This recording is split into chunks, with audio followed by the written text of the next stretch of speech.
All right, everybody. Welcome to another edition of the Yavin Base stream. My name is Endless.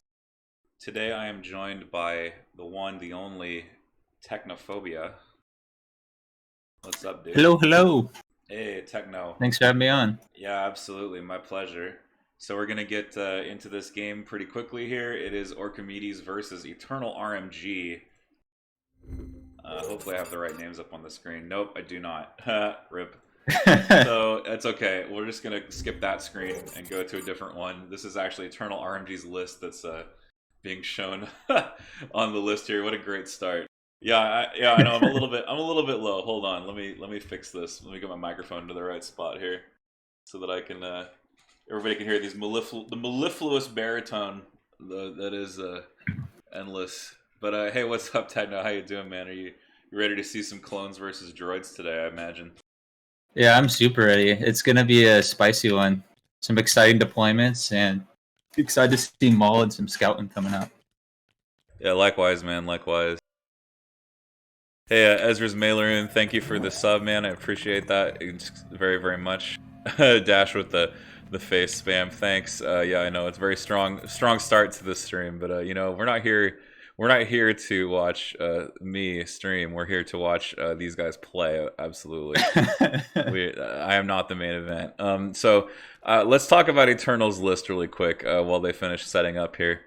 It is Captain Rex. So what I've come to call Standard Rex now, which is Captain Rex, Clone Commander, and a triple arc strike, R2D2, bunch of clone troopers essentially. Techno, your thoughts on this? This just looks like a really strong list to me. Yeah, I mean, it just is doing gunline things and pretty strong at it. I mean, the only spicy thing is Echo in a Phase 2 unit. Haven't seen too much of that. But I guess it's just there really to beef up the Phase 2 a little further. Yeah, it's pretty wild. Also, something that we should tell the audience here. These players, they were both coming into this game at 780 points. They actually had to roll off on on a 20-point bid. So 20 points just to flip a coin, ladies and gentlemen. Bids OP. Yeah, seems pretty casual. You can just drop your 20-point bids. I see some folks dropping a lot of awesome emoji in the chat. That's really cool. I'm glad that you're having fun with those emoji and getting some use out of them. I'm so happy. For the longest time, we have not had good emoji lately, so we're happy to at least get some of these going here. Thank you also. Leveling up the emoji game. Yeah, man, trying to do get that sub value. You know what I mean? Anyway, I don't want to talk too long about that. Let's talk about Kyle's list. Orkimedes here, running Separatist Alliance. So this is. The name's Rex. Oop, we got sound alert. Call me Captain or Sir. Oh yeah, Deco. There was a game state emoji. There was. I've removed that for now. I think I'm gonna rework that emoji. So here's the deal. So you get emoji slots based on how many subs you have, and so if I get to 50, I'll get another sub slot. But currently, it's been swapped out for the ping emoji, just because that's kind of a more general, like, you know, just kind of fun thing to do. I was gonna try to make an emoji called Salty Pings, but anyway, I don't want to get derailed too heavily. No, we're here for the emojis. No, now we're just here for the emojis. This is Orkimedes Maul triple B2s. This is some beef. These B2s, they're that armor 1. They got that rocket trooper that's going to deny cover. They've got Maul, who's just an absolute terror with Juyo Mastery, having triple actions here. And then you've also got like three battle droids on top of everything. Like with E5Cs even. They're actually like with heavy weapons even. Yeah, this list has a lot of bodies and a lot of firepower. It's real cool to see Maul in it. Maul being so flexible with Saber Throw really leverages having that lower activation count at 10. And so I think it's a cool way of taking Maul, right? A lot of Saber users typically want as many acts as possible, but Maul is just so flexible that he works in lower activation lists. Definitely. And like you also have your share of filler acti, right? So you've got like the probe droids who are nice cheap 40-point acti with Commule. You've got the droid strikes, who are also really cheap at 50. Like, you've got a lot of good stuff here, and of course, you know, the tac droid is just super value at 70 points with that Yeah. free order and aggressive tactics, and even though it's not being used all the time, it's still like it's still, you still get your money's worth, your points worth, because you're gonna have some turns where you're playing push and Roger and ambush. Like, at least half your turns, you're still gonna get those extra surges, and those are huge. Like on B2s especially, because B2s really, they go from like a great unit to a really superb unit when they have the surge to defend and surge to attack. Yeah, it makes them hit way harder and a lot tankier. Especially just for the 93 points that you're paying for them. Yeah, I feel like this Invader League has kind of been the breakout season of the B2s, seeing them all over the place and being real efficient. Okay, so let's see. He was going to put, Eternal was going to put Rex on the field, but he's kind of waffling on that. I want to make sure that we see the Rex deployment with the audience, because this is a hostage exchange situation, and it is also advanced positions. So Rex has a potential here. I think if I've done my measuring correctly, you can actually put Rex out into the field behind a rock, and then yank the phase 2s carrying the hostage back toward the deployment zone at speed 3, if I'm not mistaken.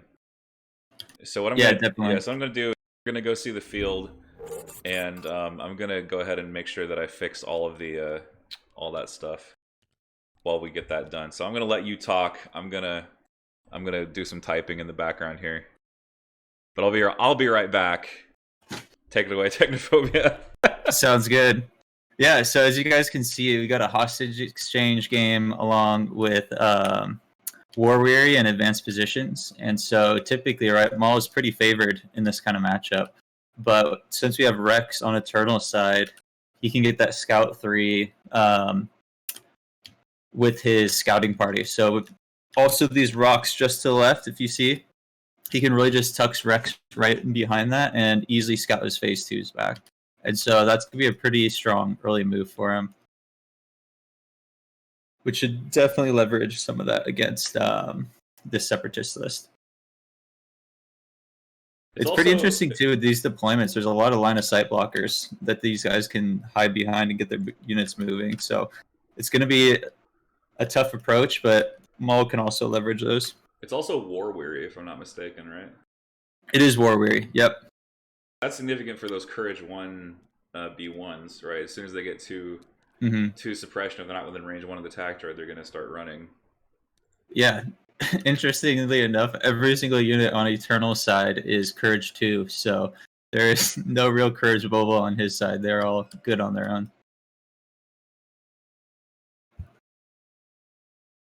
Get this player names correct. Alright, Maul is coming down. Looks like he is just going to be inside the Horde. I expect Maul is probably going to try and use this same rock formation to push up to.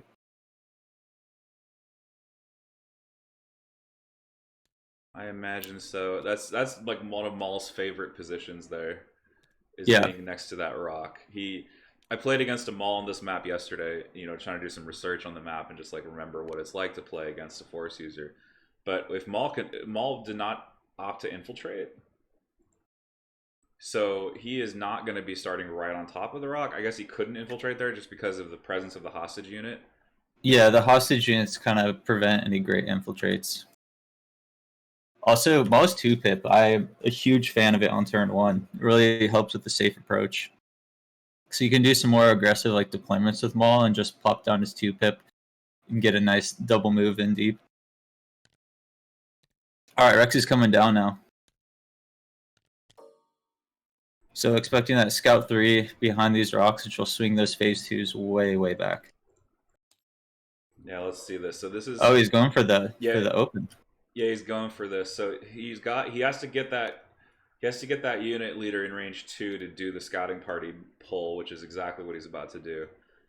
I couldn't imagine him not doing this. This free speed 3 is just really strong on hostage. Yeah. Just pulling that hostage away from Maul, trying to keep Maul at arm's length, basically. But really, arm's length with Maul is range 3. Like that's what it is. Because Maul's got that Juyo mastery. He's got force push. Here it goes. So going directly away from Maul. and they're actually going to even get heavy cover behind this crate. Not that it matters on the first turn, like it's a little excessive, like you're immune to damage. You're not immune to force push though. Or actually, no, you are immune to force push because it's an no, you enemy cannot effect. be targeted by anything. Yeah, by anything. So you're just immune. All right. So between the speed 3 and 2 speed 1s, they're going about 16 inches right off turn 1. So that's lots of distance they're covering. Speed 3 is basically 2 speed 1 movement, so they're basically getting a free turn of movement from that scout. Yeah, that's just wild. Scouting party R2D2 speed 3. Yeah, man, absolutely. Just makes sense. Push him over there. Get you some VPs. My lord, is that legal? This feels like cheating. Yeah. Yeah, that is. It's definitely good. It is 100% legal. It's you don't pick clone troopers, you pick regular units. So it's literally anything. It's R2D2 specifically is really strong with this. The hostage is really strong with this. I think Eternal's plan is definitely clear. By the way, thanks everybody who's donating channel points to the playthrough challenge. I super appreciate that as well. I think it's going to happen. But let's, before we too much longer, let's get you some predictions so you can win even more channel points.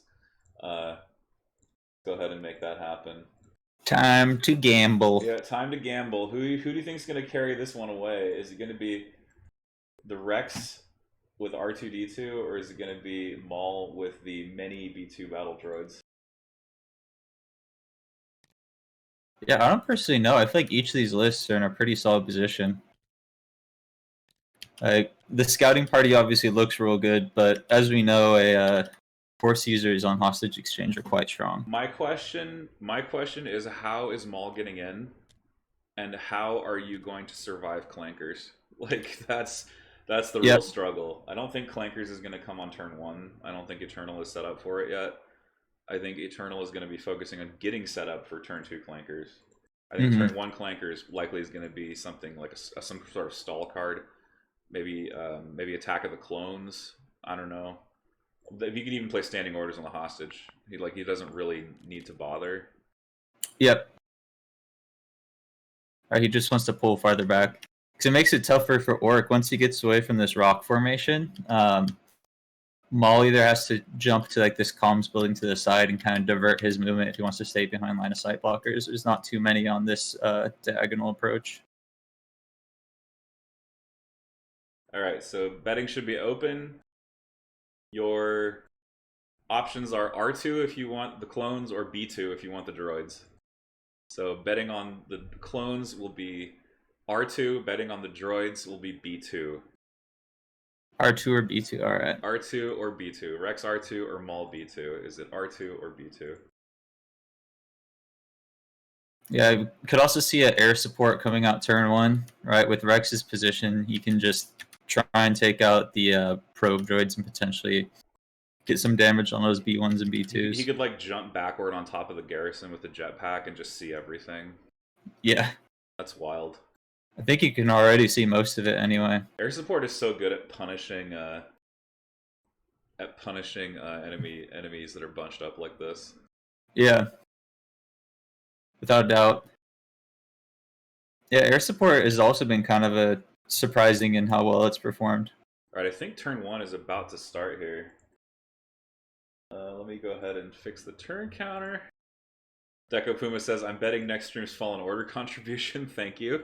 Thank you. I hope you win.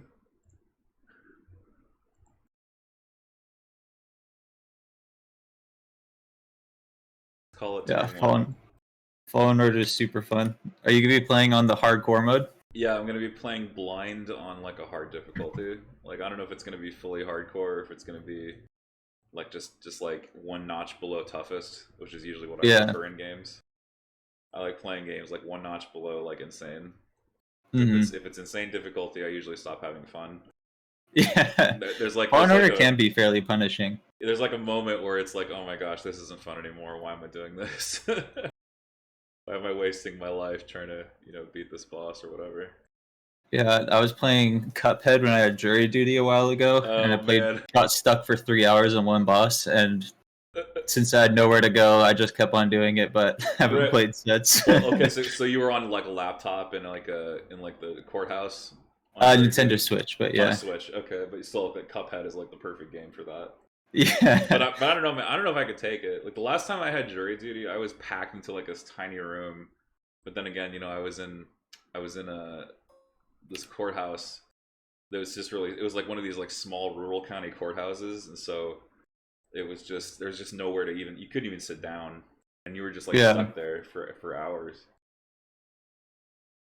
Yeah, mine was pretty big, but I got stuck on the. I don't know if you guys have played it, but got stuck on the dragon boss, and yeah, I wanted to die after fighting that boss about 40 times.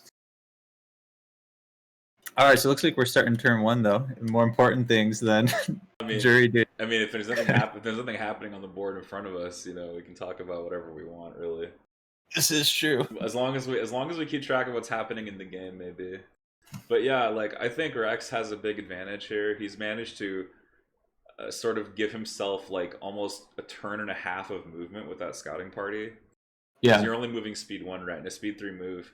That's about a turn. Actually, it's not a turn and a half. It's a free turn of movement essentially back towards your deployment right. zone. Because speed 3 is 8 inches, and 2 speed 4s is about 8 inches. Yeah, roughly.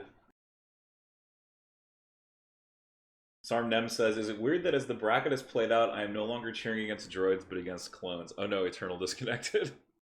Oh, rip. Oh. That's the stream, ladies and gentlemen. Oh yeah, he's host. Oh no, Ork is the host. Ork is the host, but Eternal. All right. Eternal disconnected, unfortunately. So there's some sort of internet problem. I mean, yeah. I think clones were the favorite to hate on in the season prior to this because of standby sharing, but I think they're still really good. They're obviously just really good. Taking away standby sharing didn't really nerf the power of this list without it. Like this list was crazy powerful without it, without standby sharing. Standby sharing just made it impossible to play. I think they're really in a good position too in like the single elim meta, having so many high activation droid spam lists. Clones' biggest struggle is typically like a Jedi or something diving into their back lines. But a bunch of little bodies, they just shred through all of that. That's interesting how he's got that Z6 like cohered back there. Is that just an effort to get some token sharing going, or is it just like I just don't know why this Z6 is cohered the way it is. If someone on chat knows, the blue one? Yeah, if someone knows why this Z6 is cohered so strangely, let me know. I hope you just probably forget. For that reason, just to get closer for token sharing. Yeah, because I guess they can move and take an aim or something. Yeah. They can also Since he's so far ahead, he could have this unit shoot, right? Do a single move or shoot and then take a single move. He thinks that his scouting party's gotten farther ahead. There's no good reason for the Z to be there. It should be different. Yeah, I agree. It should be a different miniature. Yeah. Because I think logic dictates that if you cohere your Z6 that way, it's going to get sniped off by some opportunistic sniper droid. Yeah, but nothing can shoot these though. Right, that's true. It's a hostage, so it's just you can just cohere it badly because it's immune to enemy effects. But I mean, if you move, I think I agree. If you move and aim, you're probably gonna like feed 5s or some other unit. See, it's also weird because I could actually see Clankers turn 1 because Kyle doesn't have a lot of line of sight blocking. So just looking at where his droids are, there are some decent move and shoots from a lot of these O-push units with Clankers on turn 1. So Clankers turn 1, actually looking at this now, I did say it was going to be like a turn 2 thing, but looking at the position, man, you could actually get some great turn 2 Clanker shots off. Yeah, right. If he can get some damage on these B2 units on that early turn, will really help him out. Because then his main threat he has to worry about is just Maul coming through. If the Z6 gets terrain scoped, can I change my bet?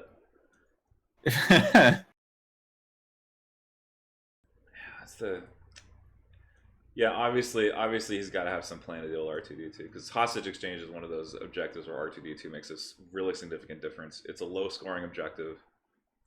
It's 1 point for a claimed hostage, 2 points for hostage in the deployment zone. Eternal again having internet issues. Oh, you dropped out again? He did drop again. Yeah, technical difficulties. I need like one of those. So back in the day, I used to have the screen, and I should probably resurrect it. I had a picture of Chewbacca repairing 3PO as my technical difficulties placeholder screen. That's gold. I need to bring it back and play some like Cuphead music or something, Yeah, exactly. or Fallout music. Whoa, community challenge, 50% complete. That means 51,071 channel points have been raised so far out of 100,000 for Fallen Order playthrough. Man, people really want to see you suffer in that game. They want to see, yeah, because I told them I'd suffer with face cam. That's why they want me to play it. They want to see me suffer. I mean, hey, if you your pain is their entertainment. True. I mean, I'm a performing artist. What can I say? All right, Eternal is back. We see some moves shortly. Yeah, like what can even affect R2D2 right now, other than like a strike team moving twice? I guess maybe you can split off the B1s and try to go after him. It's so tough though, because like R2 also once he scores, like there's plenty of line of sight blockers and little tricks he can do. And then this heavy cover, stopping R2 is going to be pretty tough. Yeah, Maul has a place he can go safely, but I feel like the clones can just fade away. The hostage is like already halfway out at the start. They don't have to spend a turn, letting Maul get into the range to do his stuff. It's going to be tough for Maul. He's red on an objective. This is just anti-Kyle, right?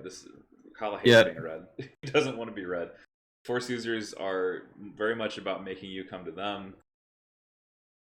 Usually through like some early play, like in the ancient days before the clones and before the droids, you would do this generating an early lead by winning the sniper war. Yeah. And you would play like Leia Bombardment on like turn 1. Oh my gosh, a third disconnect from Eternal. What the hell is happening to that Norwegian internet?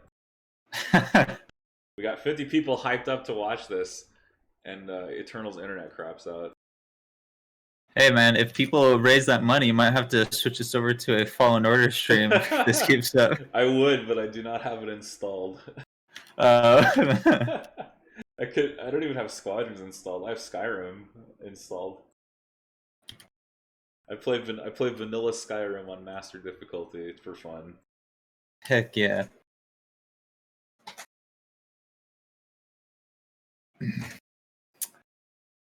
Man, well hopefully we'll still get a game. I was looking forward to this. Yeah, I mean, yeah. GRA is the blue player 2. 10 activation versus 10. Clones only have to get his hostage and wait for we'll have to get him to come to him. Well, also with this range advantage between air support and take that clankers, right? He could probably kill some units on the approach. So even farther putting himself ahead, and then also R2D2. So it's a tall order for Orc to take this. Some lights. Yeah, it's really interesting you say that, Stevens. It happens that my current character in Skyrim is a wood elf that likes to use two-handed swords. So I mean, I guess that's kind of Calcast to see. I could get him a lightsaber mod, and call it good, like you say. I like parry games. Parry games are cool. I play Valheim. One of the reasons I like playing Valheim is specifically for the shield blocking combat. Like, Valheim is a game that doesn't penalize you for using a shield, which is really nice. Yeah. And I just love I love the blocking combat. I love the rolling combat, and some enemies you really can't block. All right, command cards being thrown here. It looks like the internet's clear. Alrighty. So. Whoa! Call me Captain. Was that a mistake? Oh, no. Eternal pulling the wrong command card. Judge! What is going on here? Judge, he must have... I'm almost certain he threw the wrong card. Judge! Oh, Eternal. Crazy Norwegian.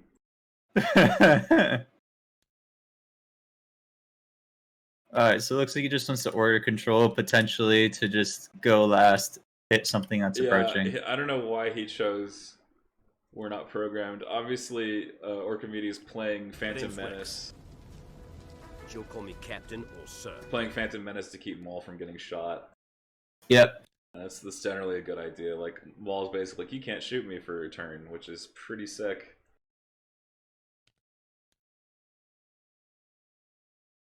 Yeah.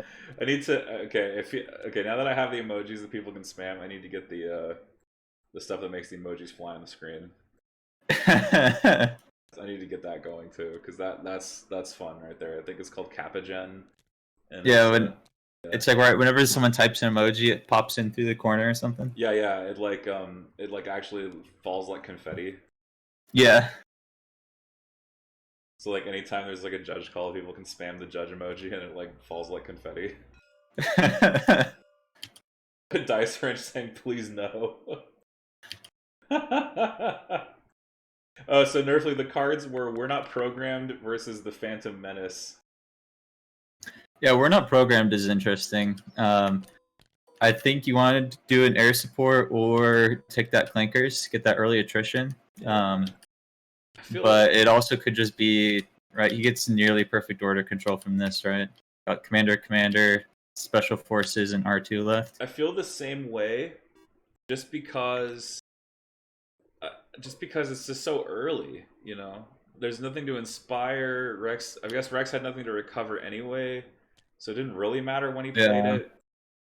Inspire's kind of meh, because everything has Courage too. You're really just doing it for the extra surges. Yep. Oh yeah. Let me get that dice cam.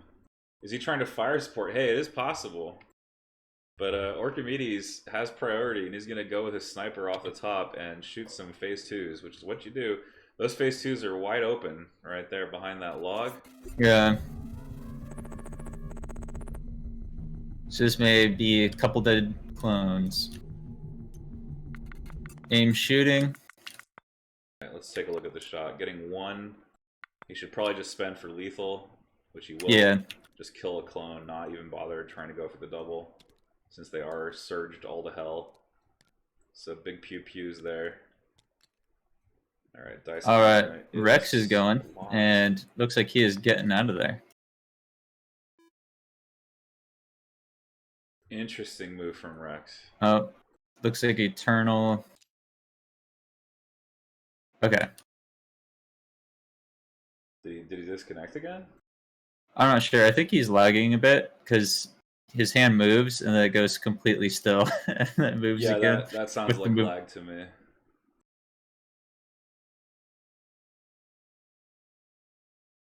Some hula hoop.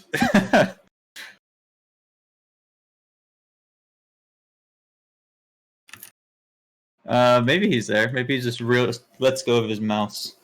Real still with the hand. Yeah, sometimes when I'm in like a big thinking mode, I just kind of let it all go. Oh, he's leaving Rex. Aim, standby, dodge. Wait. Okay, interesting. That's 3 actions. A little confused. Oh, this is cool. I know why he's. No, he's. Why is he not doing this? Oh, tokens are not loading. Oh, that's weird. Oh, Wait, what's going on? His tokens aren't loading. So when he spawns tokens, they're not loading. No, I'm sure his ping in TTS is off the charts. Yeah. As I said, that they spawned for me, at least. I was able to see him. He's disconnected from the lobby now, so obviously I can't see it. You might have to have people start leaving the lobby, which is really sad. TTS does not support, apparently support such high connection counts. I don't know. Yeah, me too, Dash. I've had that same experience. I've had it where like my tokens fall through the tray, and then like I can't hit the split button because the tokens fall through the tray. And it's only been happening lately. It hasn't been. It's recent. Yeah, that's strange. I'm a bit spoiled. I got that sweet gigabit internet.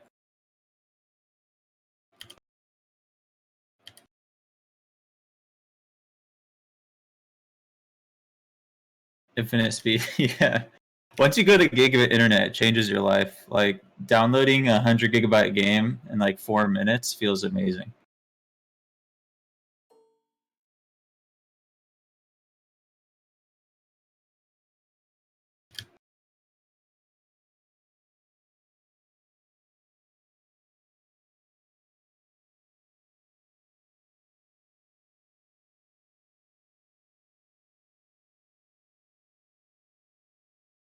Well, hoping Eternal gets back in here. Yeah, I'm hoping too. That's really unfortunate. I'm almost tempted to like open a browser window and play like chess or something. I don't know. I'm pretty bad. Yeah. I'm pretty bad at chess. Same here. Terrible at it. All right. Well, viewer geolocation. We got a great international spread of viewers checking in. 22 from the United States, but there are 55 people currently watching from many countries around the world. We've got people from the Netherlands. Got some people checking in from Sweden, Malaysia. Spread some of that internet speed. I would if I could. Rebellions are built on hope. I'm a little spoiled. It's I'm in grad school, and so my apartment is run by the school, so we have that sweet internet for us data scientists. For a special class of people that need all the bandwidth. Yeah. Even when you're not doing experiments or doing compilation. Clearly, Well, it's super stable because like since we do a lot of data stuff, and with the pandemic, a lot more people are working from home, so the school has just hooked us up. It's pretty sick that the school did that for you guys. Free gigabit internet is something not to complain about. Yeah, for real. I mean, I have Spectrum by comparison. It's decent, you know. It's not it's been fine. We've had a few problems with it, but it's not you know, it's not bad at all. Yeah, it's pretty life changing. It's like you know, my wife can be streaming Netflix while I'm streaming on Twitch and playing a game, and you know, playing Spotify all with 0 drop. Hey, Twitch Plays Legion would actually be pretty sick.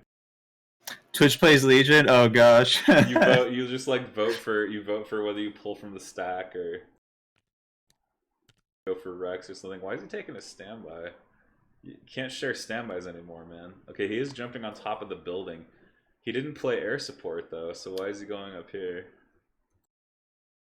Maybe he's setting up for air support next turn, Yeah, but it must be. I think you probably want to Clankers next turn, because after that, I'm not sure if Yeah, the range for it is that big.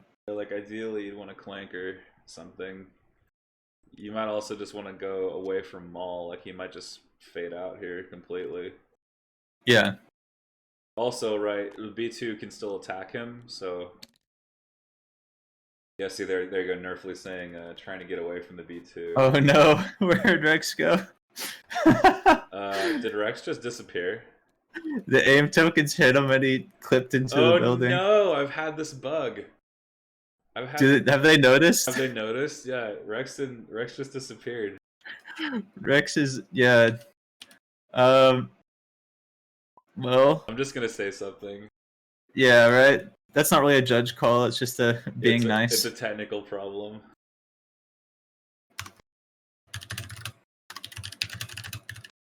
Yeah, I had the same problem with the ARC Trooper too. He's either inside the building or there he is. Okay.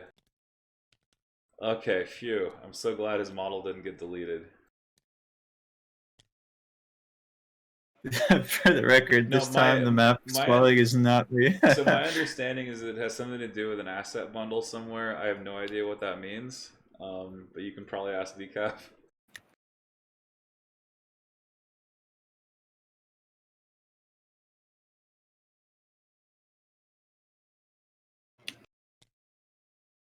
All right, so Rex takes a little jaunt. Gonna walk moving just to the side so it doesn't clip.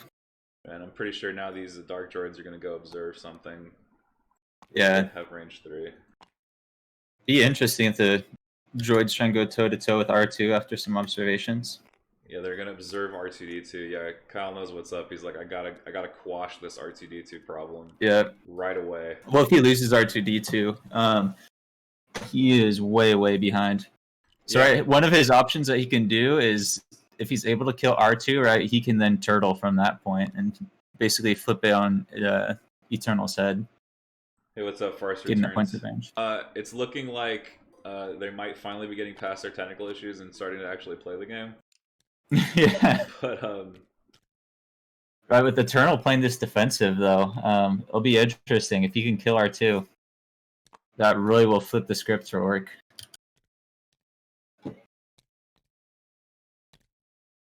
so this is an Echo Phase 2 moving laterally.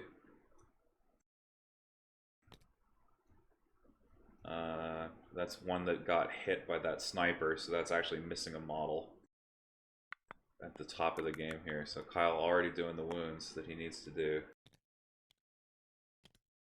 And Rally did succeed. He did it afterward. It didn't ultimately matter. It wasn't going to take an action away anyhow. So we see this commonly where even like what people we would consider the top players do forget their rally steps.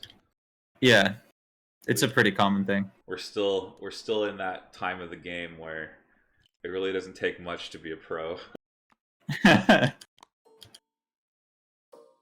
Not to insult everybody's effort, I'm sure a lot of people have put a lot of thought into their lists, but when you compare it to something like League of Legends, you know, it's not even remotely close. Yeah, right. I mean, it's a dice game. It's, I'd say, casually competitive. Like, good players obviously win more, but getting to that level isn't quite as much of a gap. Like, I played on my college's League of Legends team, and when you play against like the semi-pro players, it is slaughter. Yeah, it's like not even close, right? Yeah, like you have no chance. Whereas I'd say in Legion, if you know what you're doing, you rarely have just no chance. That's definitely true. But it's a good blend in Legion. Mixture of skill and a little bit of casual fun. Hey Lunta, thank you so much for the $20 to the laptop fund. Those of you who are wondering why that bar is there, I'm currently trying to take Yavin Base on the road.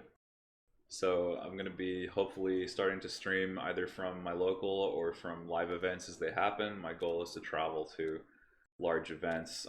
Currently, there is no currently scheduled Legion event at Gen Con, even though I will be there at Gen Con. So if Legion play does happen, I would hope that I could stream from Gen Con as part of a special feature. Unfortunately, I have no like laptop capable of actually handling a stream. Yeah. So this is why I'm trying to raise some dollars to make a Gen Con stream a reality, whatever the situation is. I already have my ticket. You know, I already have that. That's all settled. I'm absolutely 100% going, and in fact, it's even more special because Gen Con got moved to my birthday weekend. So it's like a huge birthday present from the universe because yeah. Yeah, I got my prick that. already, so I'm hoping to get to some games. Now I'm all vaccinated up. Dude, that's awesome. Yeah, so like they're finally coming down to my age group in Florida.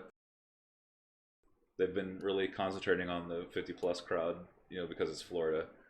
Yeah. So it's finally coming down to my age group, so I'll probably be getting my first shot pretty soon here. But until then, I'm just mask away. All right, we got just a double move. It makes sense, just getting that hostage as far as they can. Man, this thing is moving real far. That is a B2. Yeah, they're the exact same blue. color. Hey, the tip train is going. Deco with $10. Nice, dude. Deco, thank you for $10.66. Is there a 1066? That is a great year in history. I think we had didn't we have a conversation about 1066 recently? Order 66, yes. He can't do a speed 2 because the hostage slows you down to speed 1. So Ishin has to be 2 speed 1 movements. Hostage carriers are permanent speed 1. Yeah, it has the hostage carrier that's slowing him down, unfortunately. Also, speaking of B2s that moved, this white B2 is making a beeline towards R2D2. Oh yeah. He is just double move straight towards that stupid little astro droid. Well, since Eternal is basically turtling so hard, Orc knows that if he can pick off that R2, it just puts him super strong in the driver's seat, and then he can turtle all his melee threats behind these line of sight blockers and just say, come to me. All right, B2's over here taking the shot into R2.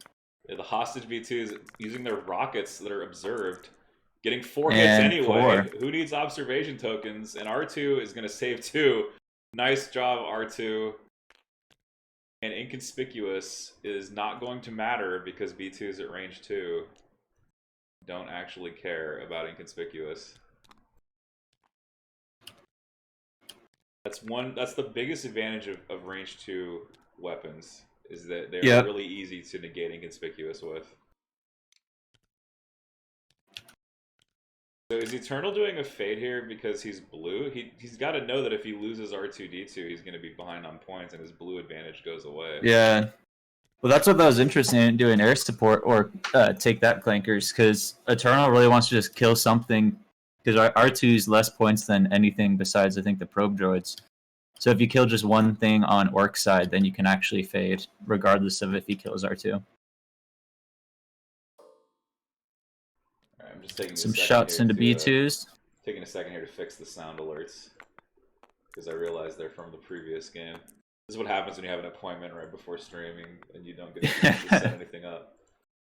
But, so 2 hits into the B2s. What kind of cover do you think they have? If they have only light cover, that is going to be armor. I'm thinking probably... Well, yeah, they have armor, so because it doesn't matter. Yeah, I think they're... Yeah, so it's just going to bounce. Oh, wait. No, they did get a wound. I guess it was an open shot, and then he spent for lethal. So okay, makes sense. They determined it was open, apparently, from that angle up there.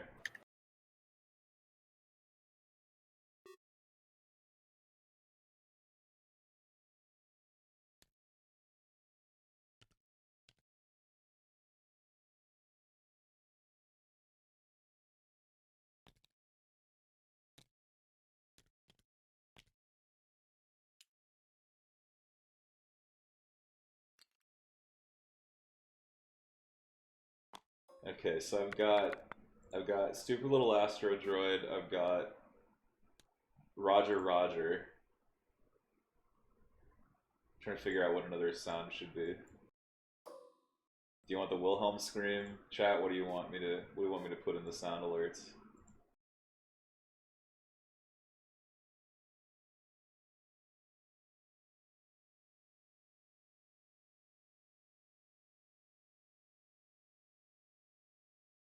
If you're looking for new sound alerts, always Wilhelm.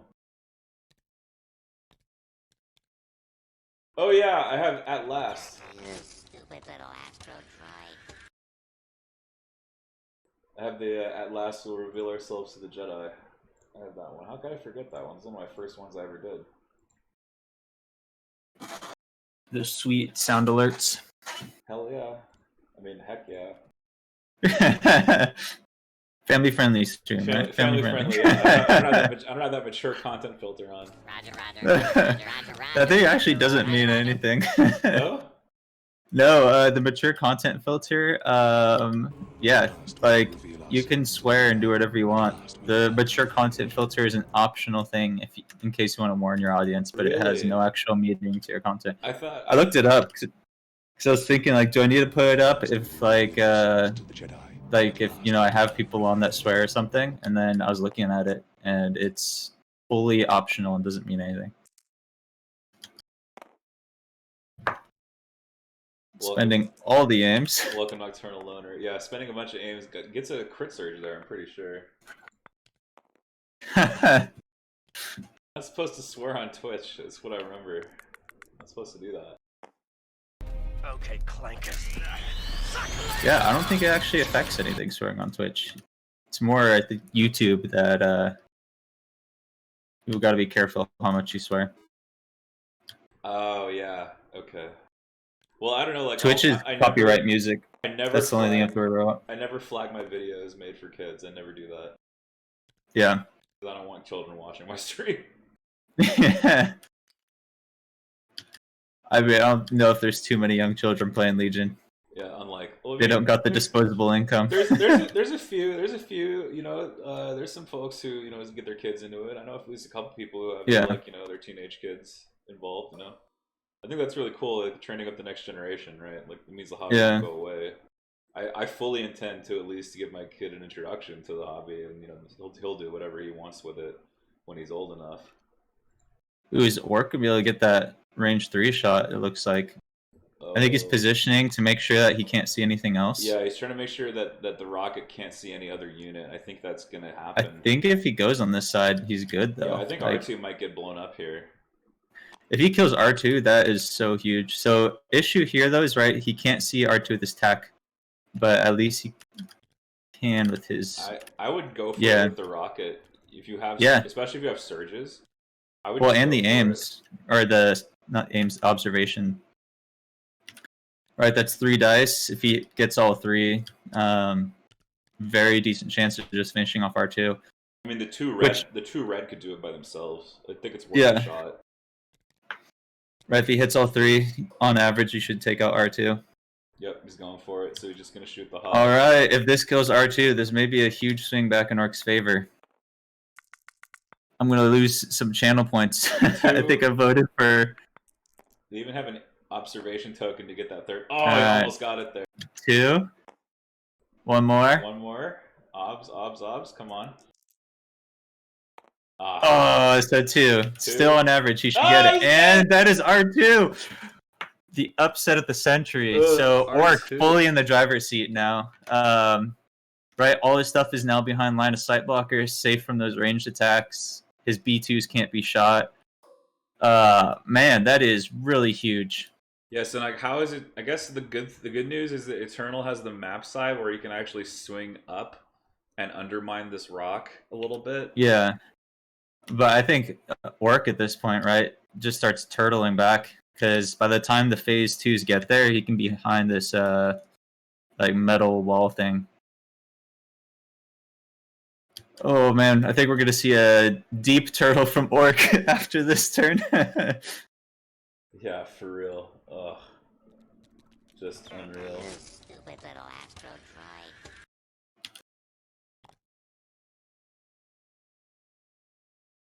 droid. R2 not going.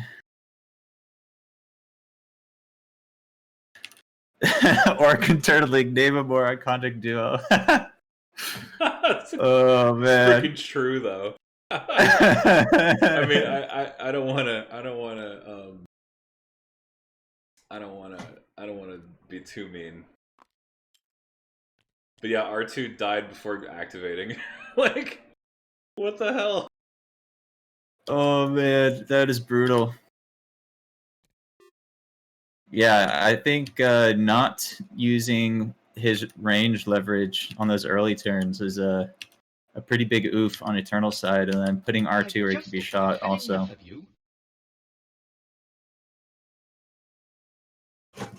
Oh, that hurts. And right from this angle, maybe he can get a shot on these B2s, but not enough to finish them. All the aims are spent on that one sniper, so not going to get a huge wombo shot out of these phase 2s. Hey, Kokazula coming in with a $10 tip. Thanks again. Appreciate it.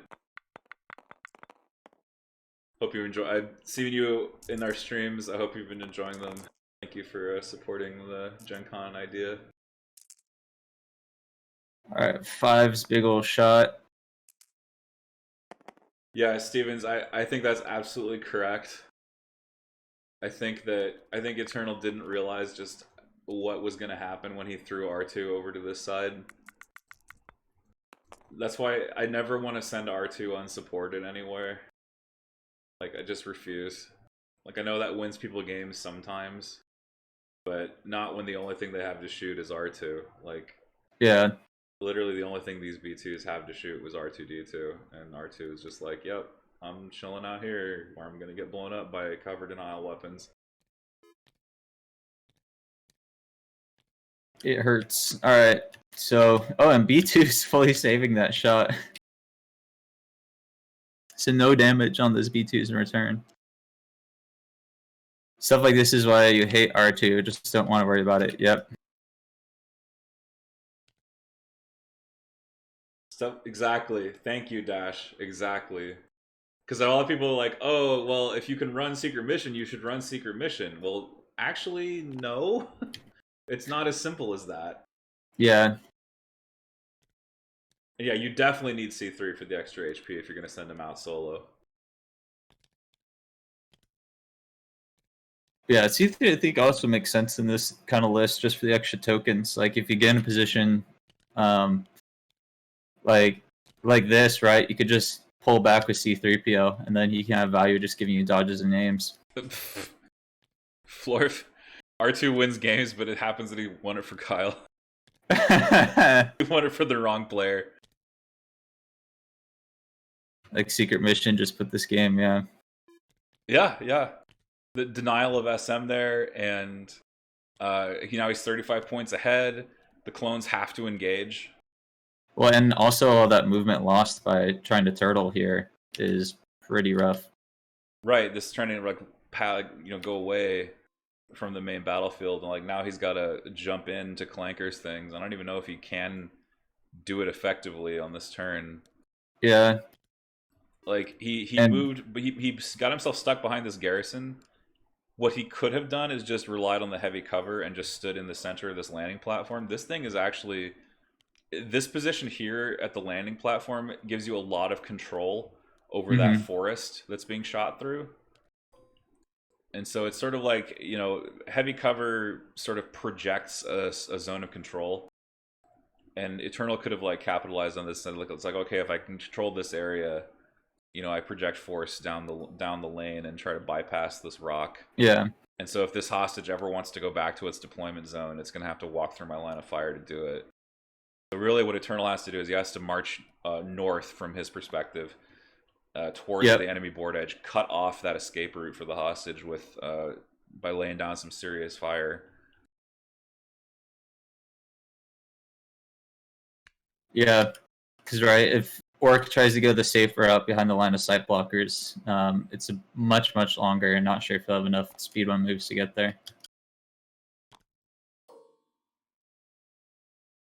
But still, right now, a lot of stuff is within Maul's threat range, and if Maul can get a safe dive, that's gonna hurt.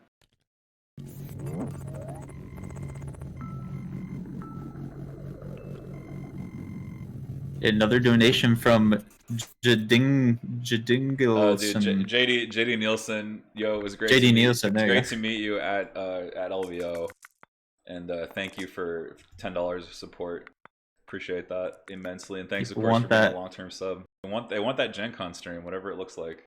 Yeah, I'm gonna have to paint up my units extra good. Yeah, I've been painting a lot of late.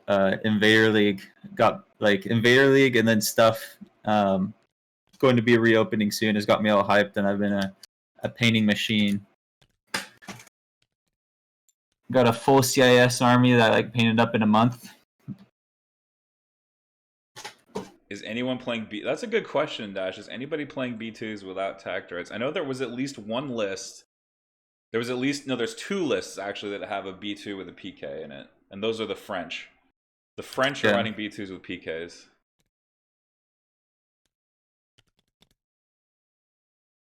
Both French players, is what I recall. Yeah.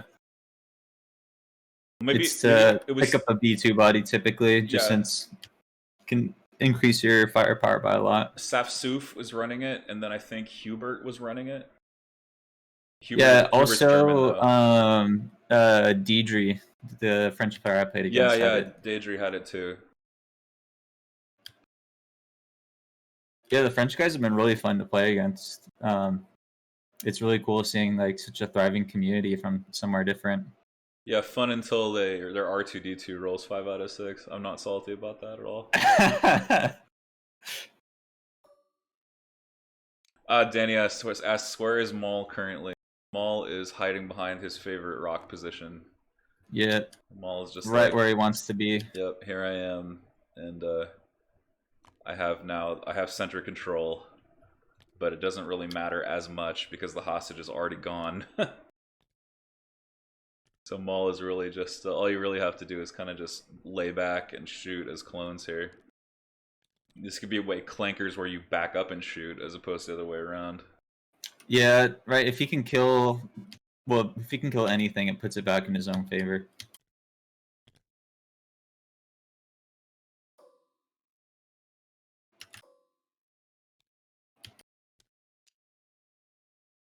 Yeah, I always think it's interesting putting the hostage on a B2. Because I think sometimes there's an argument for putting on a B1 so that you can just fully retreat with it while your B2s advance. Okay, so Starman M has a good point. Yeah, we're counting on being able to bounce in order to B2 and for flexibility instead of redundancy. Well, here's the thing too, right? A PK droid has 2 wounds inside it. So, and the PK droid also has armor 1 because it's in a B2 unit. So it's actually like legitimately tough to kill. Plus, it's an extra B2's where it's actually 3 health in a B2 unit if you consider that it adds an extra wound to the squad, plus plus it heals itself for 2 damage. So it's like a super healthy B2 that is going to get an order at the end of the chain anyway. So there's no need for attack. All right, interesting. turn 2. At last, and take that Clankers. Right, we figured Clankers was coming on this turn. Now that the hostage is vulnerable. Yep. They expected this, so Maul can have his full threat range, and then Clankers coming out with that.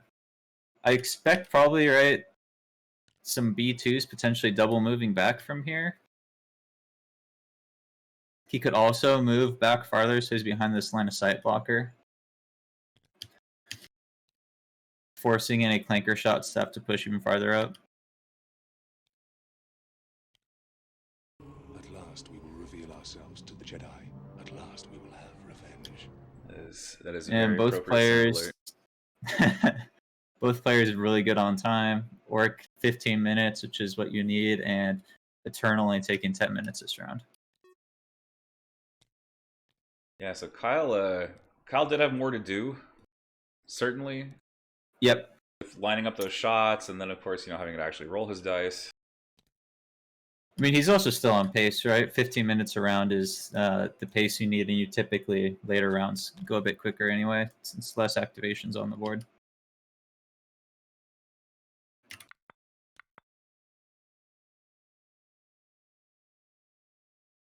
All right, so Kyle will be able to go first. We'll see what he decides is his biggest priority. I have a feeling it's going to be going with a sniper and potentially taking another miniature out of the Clanker shot, or using his man, so he could hostage. also, shoot with this hostage and back up, just try and diminish the Clankers. Yep. And you can go for squads that are already wounded. You probably shouldn't go for the hostage squad. It actually has units in range 2 of him already. Yep. So it's funny, like... So he can move and then sling all his B2s behind this line of sight blocker, make it his hostage real safe. Clankers is just a range extension, and if you don't use it for the range extension, it's like a nothing, essentially. Because that's the only effect it actually has, is the range extension. Yeah. Alright, big old shot from the B2s. 1 surge. Dumping it on 5s here. Heavy cover. Heavy cover. Ouch. Yeah, so That's on the 3. So he didn't use the Ha rocket on this unit because they he used it last turn. Oh yeah, because they shot R2 with it. Why is he rolling? Ooh, yikes. So that's gonna be 2 dead. He's rolling 4 because they must have spent a surge. Okay, makes sense. They spent their reliable surge. But 2 clones are gonna go out of 5 squads, so a couple of black dice off the table there for EternalRMG, the clone player. Yeah, this is getting tough.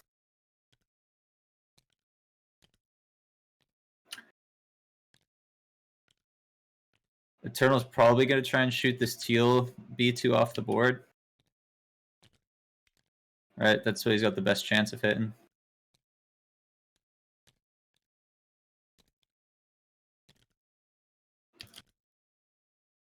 One node in the B1 as a hostage is very difficult to avoid the turn 1 AI trigger, and with only one speed 1 move, that B1 is really in danger of being killed in 1 or 2 shots at the start of round 2. Yeah, that's actually quite accurate. Yeah. Yeah, that AI But attack, just since man. droids are so fragile, it makes it fairly dangerous. Aimed up clone shot can really tank some droids. Now, interestingly here, you've actually got an angle where you can force that blue B2 unit to drop the hostage. If you look on the camera here, the yellow, some of these squads actually have move shoot with clankers into blue. Fives looks like he's going to go first and take a shot into some B1s. He successfully rallies. Did he remove the specialist? Alright. Yeah, did he grab the specialist? I don't know what the specialist... Maybe there's... Did I miss it, or did this 5's unit have a specialist mini in it? Or was that did it killed? not? Was 1, 2, 3, 4, 5. Shouldn't there be 6 minis in this? Yeah. Oh, look, it doesn't spawn in with the specialist. I think it might be a TTS glitch. That must be a glitch. Should we let him know? I don't know. Probably. Could probably at least ask.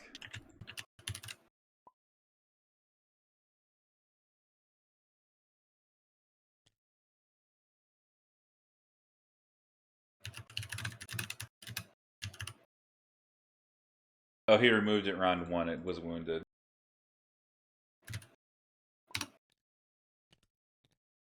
Oh, okay. Florf has it. No, players cannot see the streamer cursors at all. Also correct, Ash, is Maul could Juyo it, move, grab, move. Yep. But at least that wastes Maul a little bit. But here's the thing, like, Eternal has to kill a full unit. Like, that's his entire mission here, is to just kill off a full unit. And I mean, Kyle with the order control is just going to retreat units that are damaged. Yeah. That's all he has to do, is just double move away. He shouldn't even be attacking. Alright, taking a shot, so it's going to be a shoot move over here. Yeah, shooting yellow, crit and 2 hits. And another miss from Eternal. Miss and suppression, and Kyle just pushing up forward. Oh, nope, deciding to go back. Yeah. All Kyle really has to do is just hide. He has a hostage. He's trying not to hide too quickly, though, because if he does happen to lose a unit here, he needs to still be in position to make attacks. Yeah, I mean, with all this up forward, I think he's good.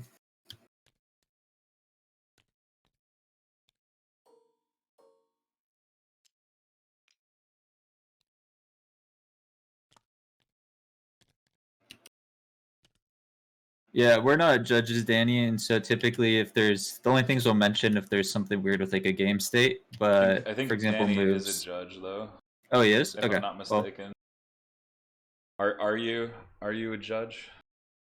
I have this feeling that you are.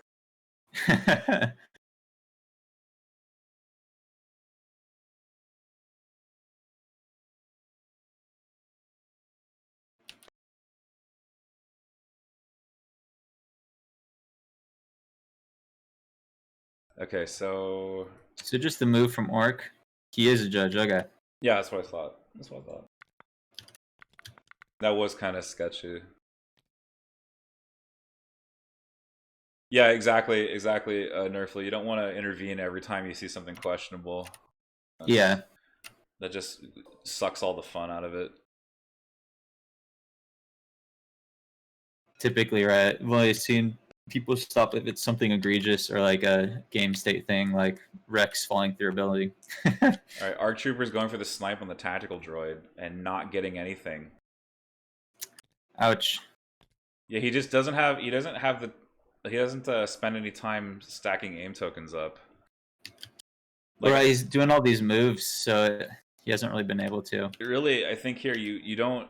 you don't move and shoot. You just aim, shoot, and if it doesn't land, you save your aim for another unit. Because that builds up on arcs over time, where it's like, okay, I'll get the crit, and now I have an extra aim to pierce this crit and guarantee the kill.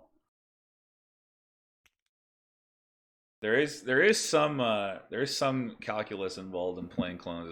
It's not entirely point and shoot, but relative to say like playing a bark list or any list involving like vehicles that are fast, T-47s for example, where you actually have to plan an escape route. Hell, even Stap Riders, where you have to keep everything in range. Mm-hmm. The clones do have you have to get some calculus going with how effectively you're able to spend your aim tokens. And here's the white B2s looking for a rocket, and they're gonna get it. So they're gonna just move out and rocket into these unactivated.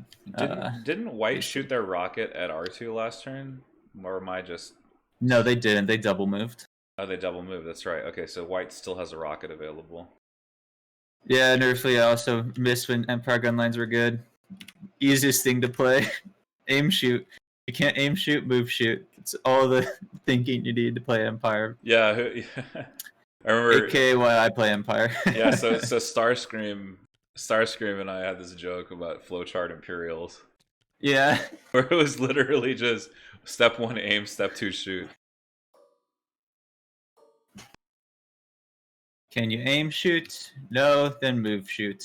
Anything else? Yeah, Starscream's moving on to bigger and better things. He now has a sports card YouTube channel. Oh dang, like the crypto cards, the NFT ones? No, like no, just like straight up like basketball cards.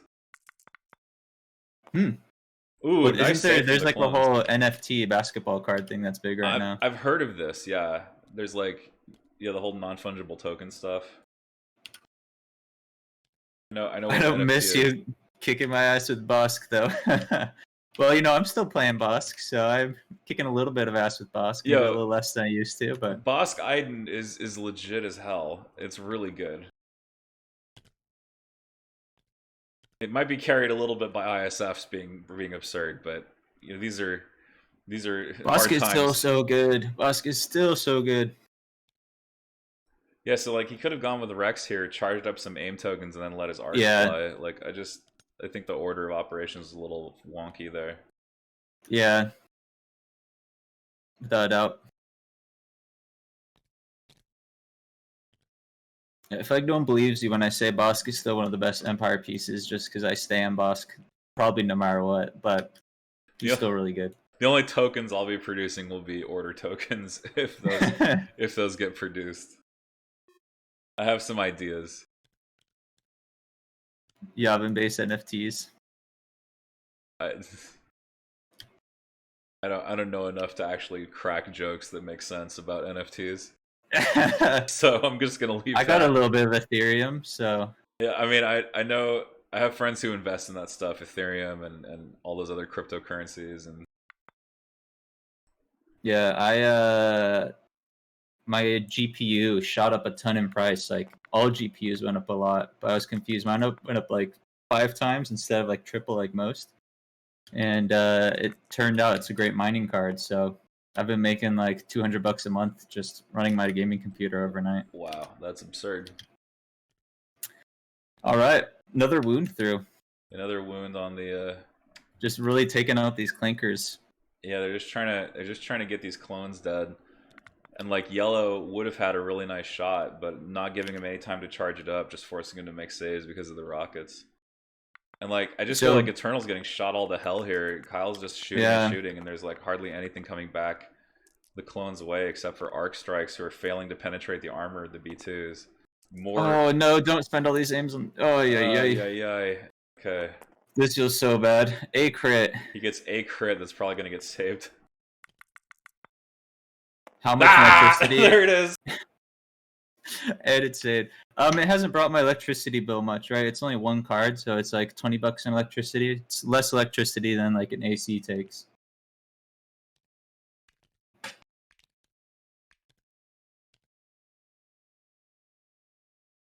Don't let. All right, so they're able to. Don't let all these backwards, these backwards people keep you from your dream of a crypto future.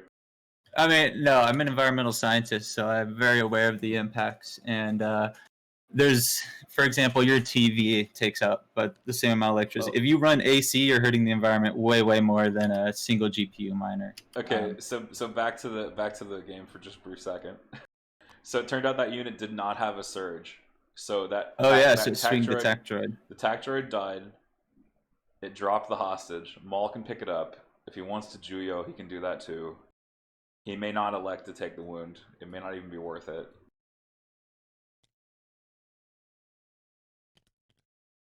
Yep, big mines are totally the problem. It's but that's why at least I like Ethereum.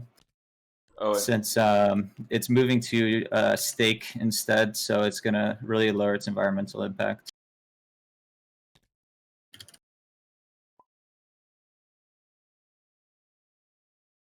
Is clock running down? Yeah. yeah, they were on the wrong clock. They were on Eternal's clock still. While Kyle was moving.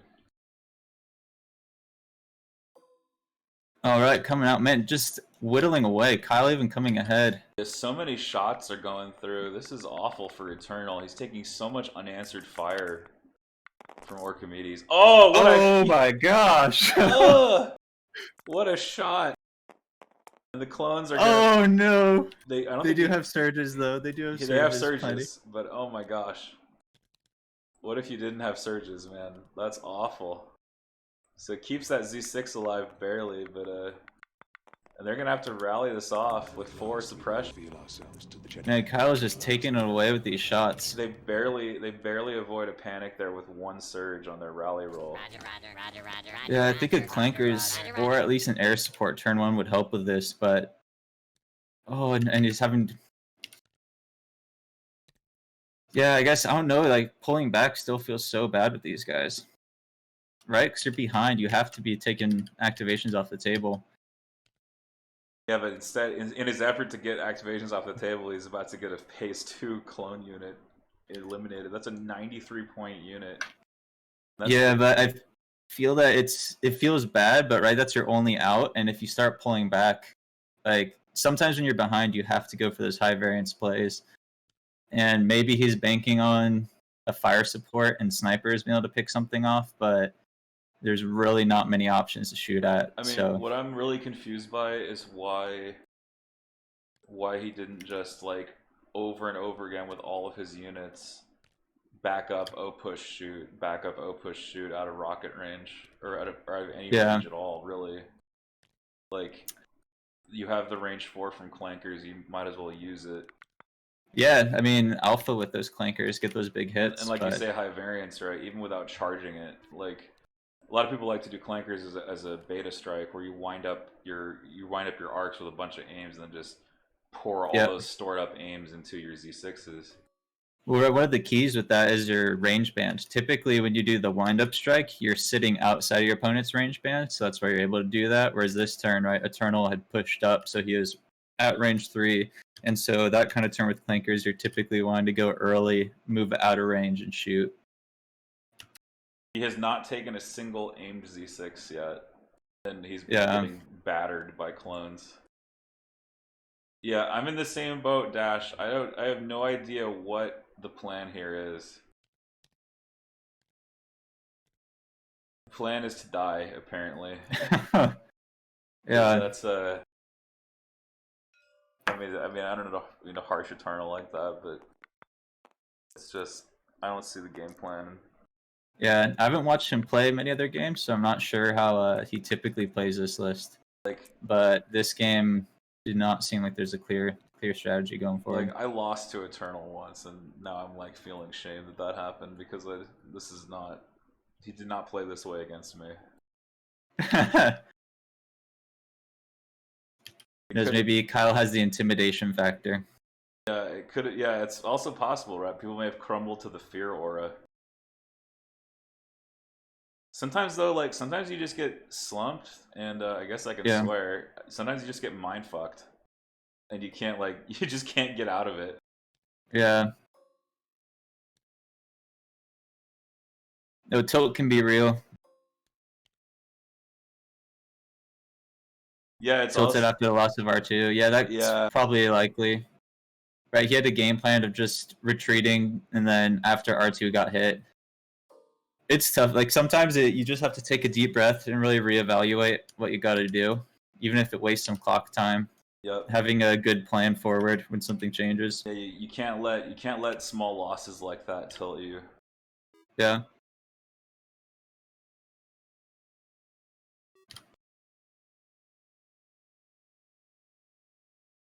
Thank you, Danny, for that call out. They're calling for a cover check right now. Cover check. For me, this looks like it's open, but I'm not. We'll see who they get. Yeah, that looks open to me too. All right, these two clones are wide out. There's one behind it, but do they have suppression? Yeah, but snipers don't care. Yeah, snipers don't care because of sharpshooter. They resolved it. We're moving on. I mean, if there not been a DQ last game, I think it would have likely been tabled. Oh, it was Eternal's game, the one that the opponent was watching the stream.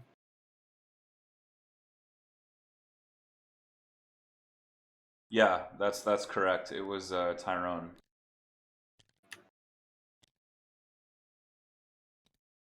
Oh, they're checking the area terrain. Okay. Yeah, I mean, I don't want to dwell too much on that. Like, I think he made an honest mistake. Like, I don't think he was really trying to gain an advantage, but rules are rules. Yeah. No, same. It seemed why he was given innocent. That's why he was given a game loss, probably not a DQ.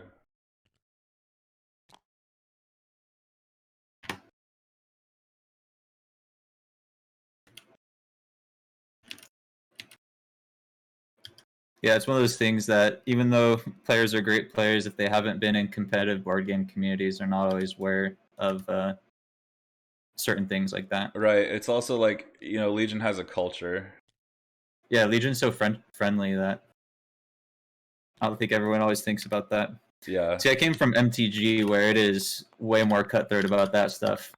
Like if you talk to someone during the game, you both just get kicked out of the tournament, can be like banned from shops. So Wow. but MTG is much more competitive. Well, wait, if you like banter? No, if someone comes over and like comments on your game and gives you advice, like the player who comments and the player, like that player can be permanently banned. Oh wow. Okay.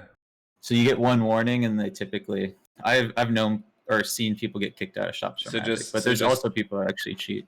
Yeah, I just whenever I've been observing Magic games in my local, I never talk about the game state on the board. I always just look at the cards and just keep it to myself.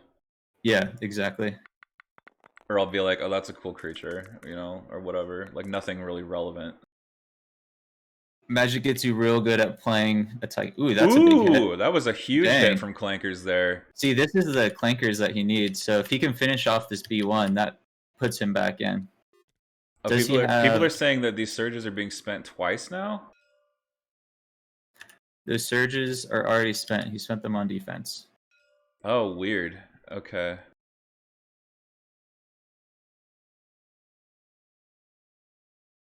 He's respent. Yeah, he's saying he's respent the surges.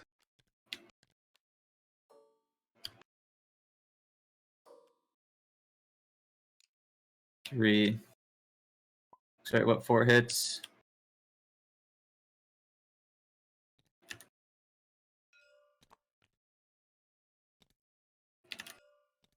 Are they in range 1? I don't know. I don't think that unit's in range 1. It'd be helpful if a judge could like come into the game and tell them what's going on. Like directly. I spent Echo. Is Echo in range? +1 from blue. Okay. Okay. You Yeah. could. Okay. I mean, we could send one of the judges the info. Yeah. Can one of the judges? A better comment. If one of the judges would go talk to them directly, it'd be better than me doing like middleman. Yeah, exactly. Because the stream has a delay too. Yeah, we have a delay. We can potentially send one of you guys the login.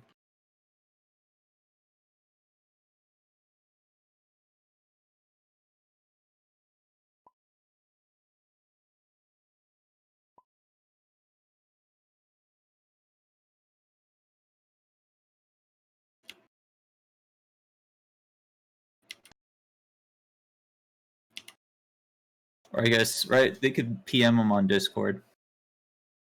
PM the players.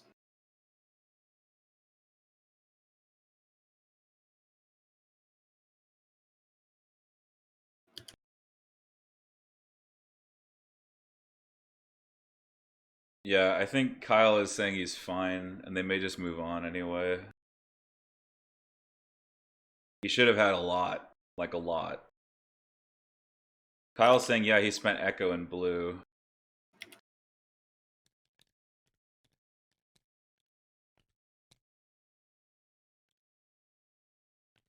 Yeah, I mean, for example, there were still tokens left on the board, even after you spent for that shot.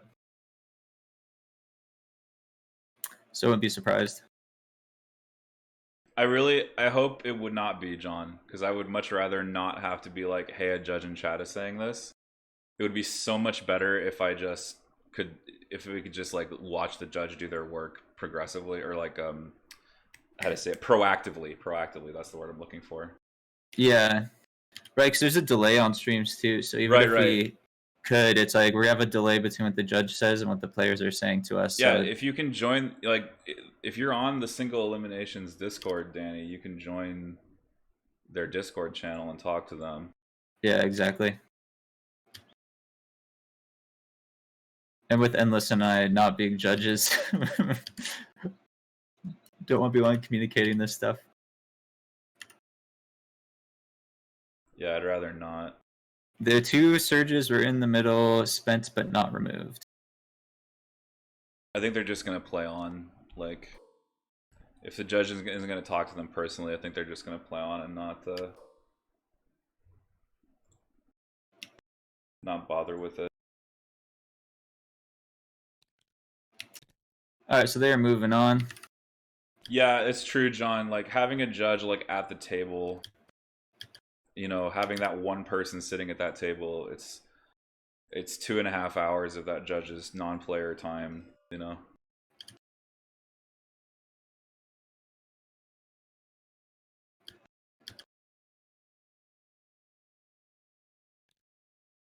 All right. So the judge is in with them now.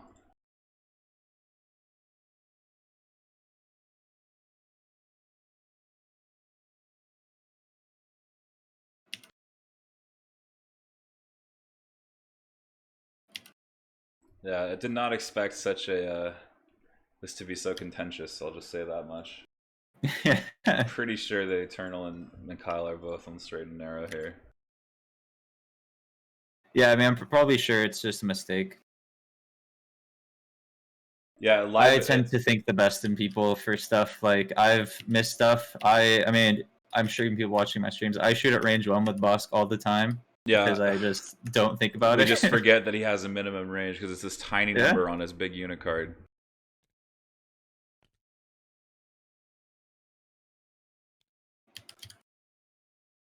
Yeah, that's true, Rowdy Octopus, and that's why I don't like intervening. I've had people quit my stream over it.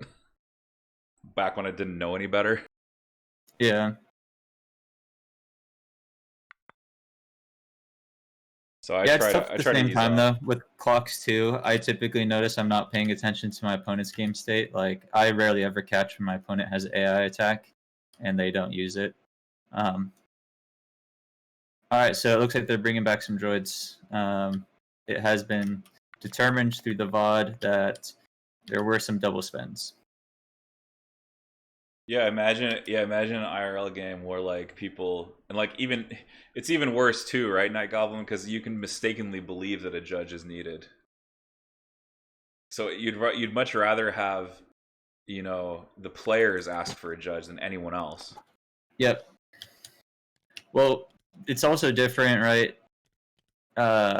There's no VOD for in real life playing. Right, and it's also like, even if, like, think of like football, right? You can't have like a member of the crowd phoning the refs. Yeah, exactly. Being like, "Hey, refs."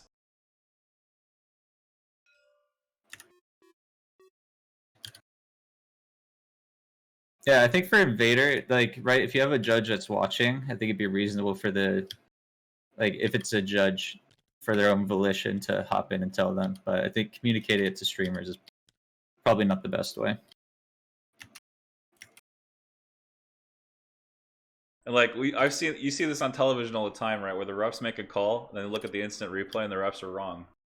And you know what? Tough cookies. You know, Yeah. The refs are the only one with authority to make that call. Yep.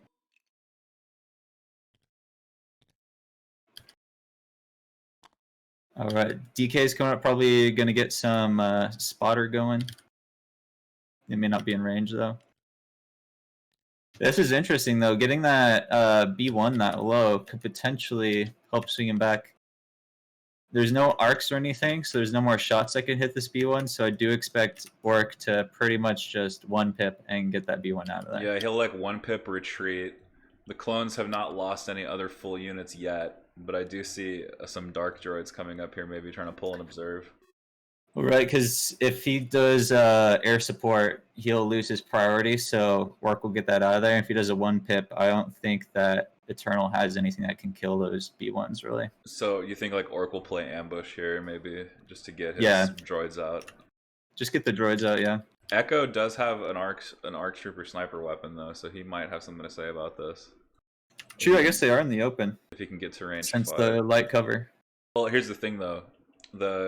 This Echo's in a phase 2.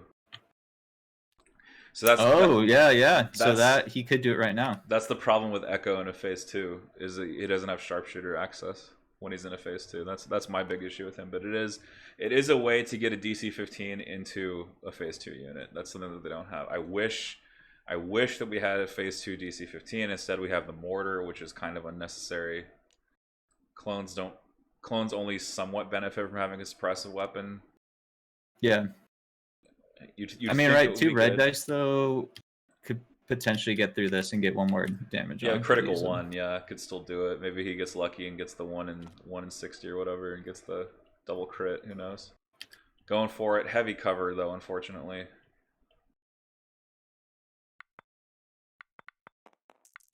Mortar's so bad.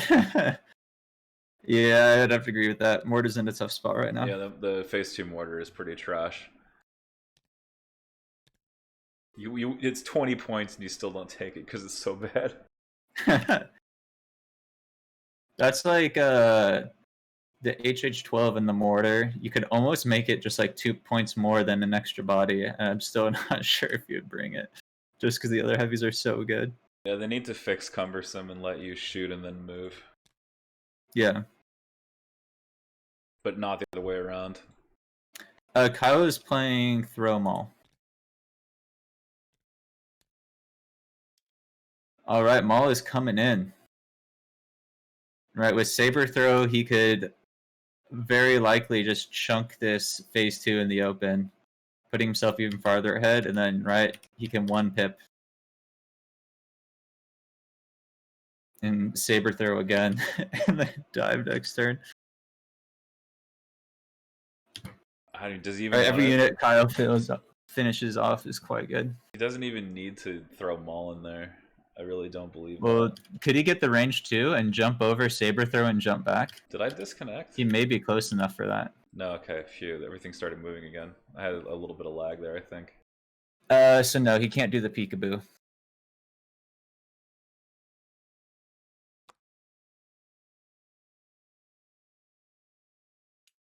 Right, Kyle may be worried about losing this B1.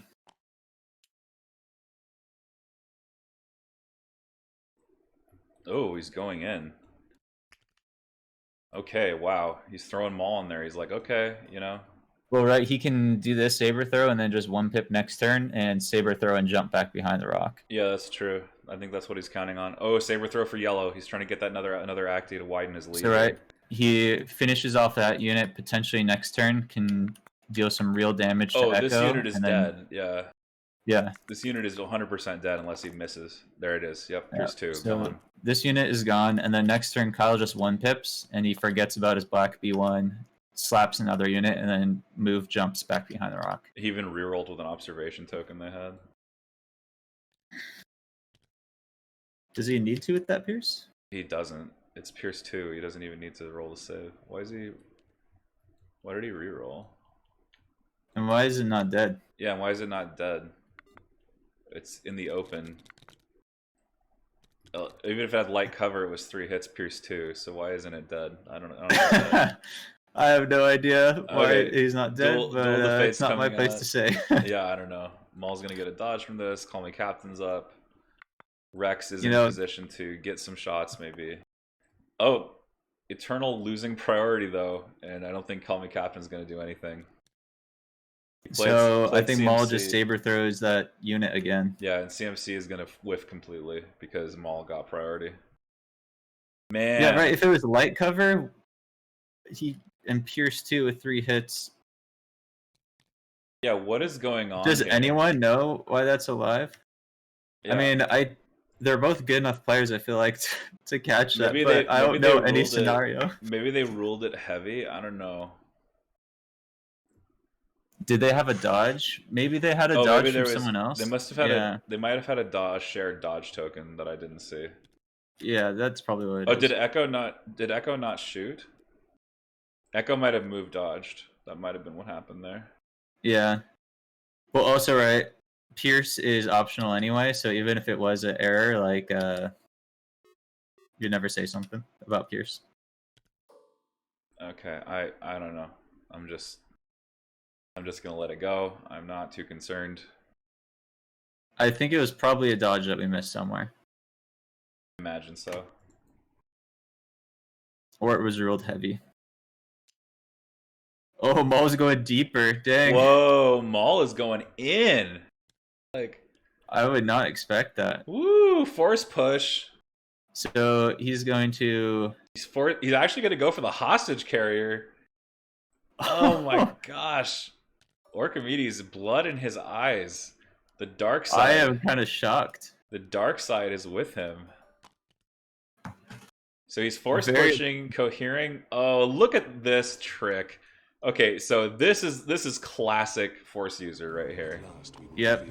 So you force push, you cohere around the corner, then your second action you jump in, pull the rest of the unit around the corner away from the blob, carrying the hostage token.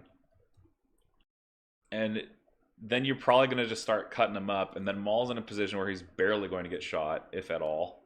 Yep, exactly. That and now is- he's fully tucked back here. That is classic force user right there. Yep. Orc showing some, some great play with his force users. I still want to know how Orc survived. I think we all want to know, but I don't think we're going to get an answer. Hey, Coca-Zula, thank you for the hydrate. I do have water this time, and Krugar, thank you for the posture check as well. Yikes. Yikes Without indeed. surging, but very blink. some very blank dice from those clones there. Not even going to remotely be enough to cancel. But yeah, that sucks for Maul, rolling 4 surges there without any sort of conversion available. Those Vader feels. Okay, so now Eternal's going to go for the Black B ones. Try to get rid of them. Gets the double. Should just spend here for lethal to remove them from the board. Yep. That should be light covered to none because they're going to miss this crate box entirely.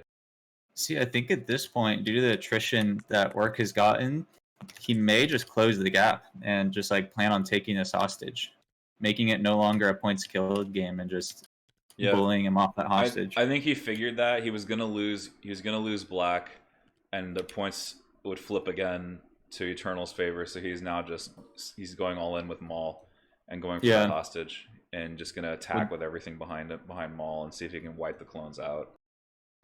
I think at this point, if the droids make a concerted attack, they could actually just table the clones.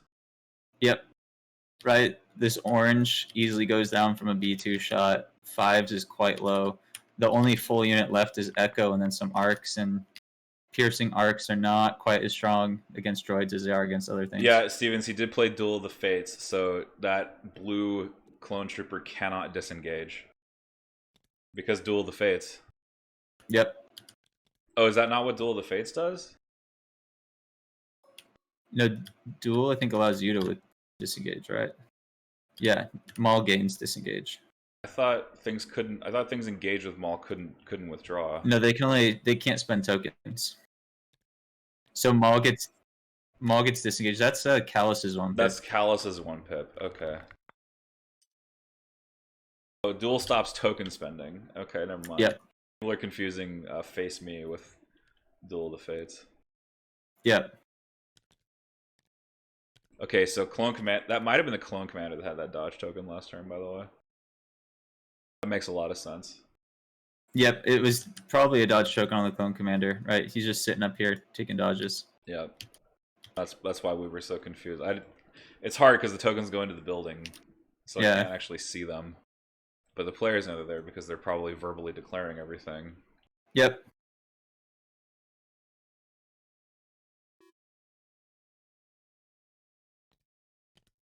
Alrighty. Some B1s. I expect like a move shoot out of these, honestly, at this point. Just go for the hostage, like.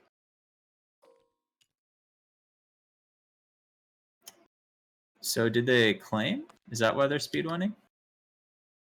They must have. They must have. Is claim is not a free action though, right? No, they started in base contact though, as you can see. Yeah, but now he's not gonna be able to shoot. So I'm just curious about if he claims he can't claim move. He can't shoot. Yeah, because claim. Maybe he claimed last round. Oh, maybe he did. That makes sense though, because I don't think Pink shot, so maybe he did claim last round. Yeah, he must have claimed last round, because if he claimed this round, I would not expect a movement like this.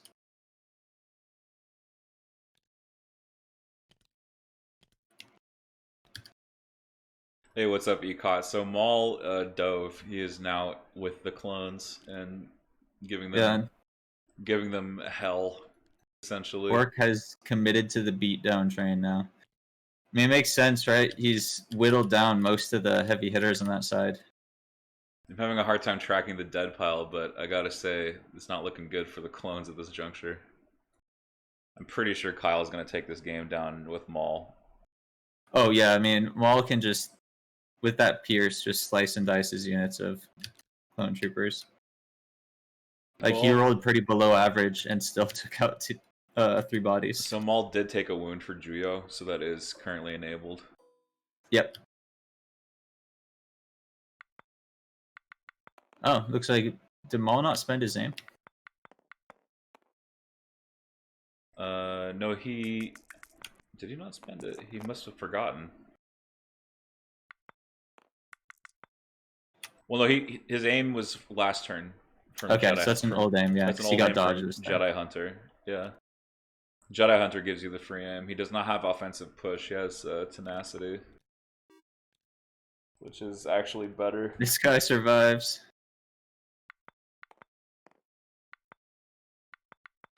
Well, that's huge. Refusing 3 dice, so let's see.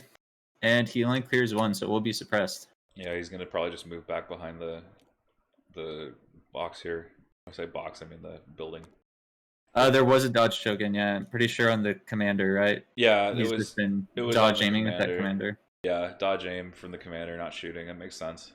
That's what I do with my commanders. I usually aim bolster. Or move bolster.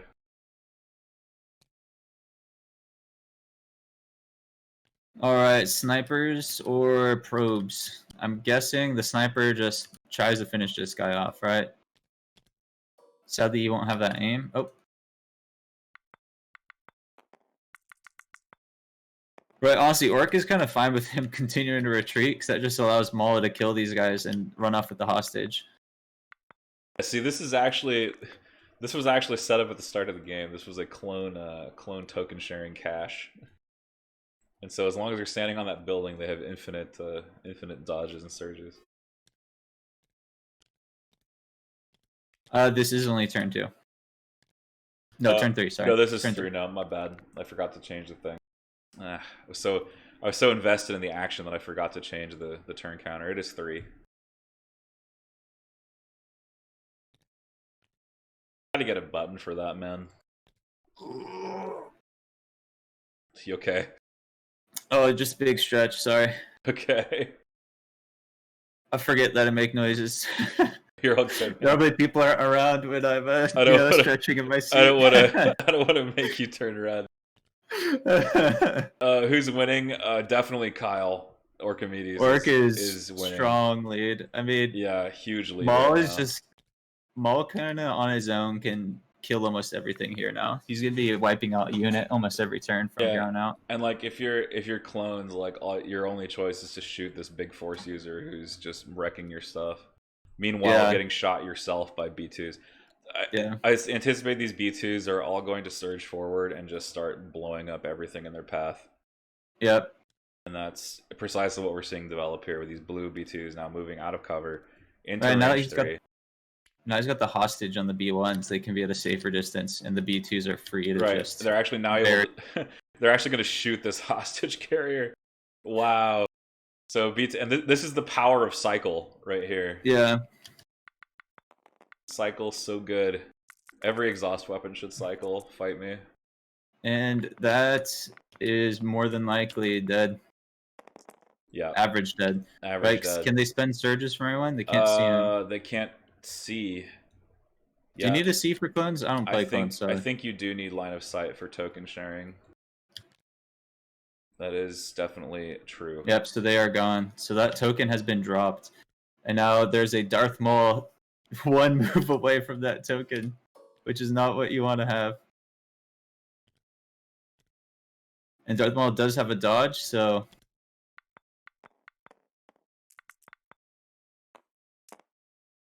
Rex just going for it on Maul, just saying screw 3 it. hits into Maul. Yeah, Maul is spending the dodge. How many wounds? Right, he's gonna... How many wounds will Rex return here? Or will get returned to Rex? 0. 1 wound onto Maul.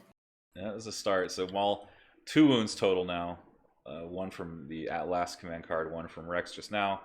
Still a 5s unit left to go. Still a few things left to go that can shoot him. So there's the arcs and the 5s unit that could shoot him. So if you get some good variants, you could potentially take Maul down. Echo probably can't shoot, but he has a like a throw cohesion around the corner thing. He can like turn to a hook shot around the corner. Yeah, but with 3 blacks, I'm not sure if you're gonna get much. I don't know what you call it when you throw cohesion around the corner like that. If you call it a hook shot or something like that. I don't know if they're... Yeah, I haven't heard a term. Yeah, I don't think anyone has I a usually term just for that. say like cohesion peaking is what I usually call it. Right, or I usually say like swing your cohesion out around the corner, which is a long way to say it.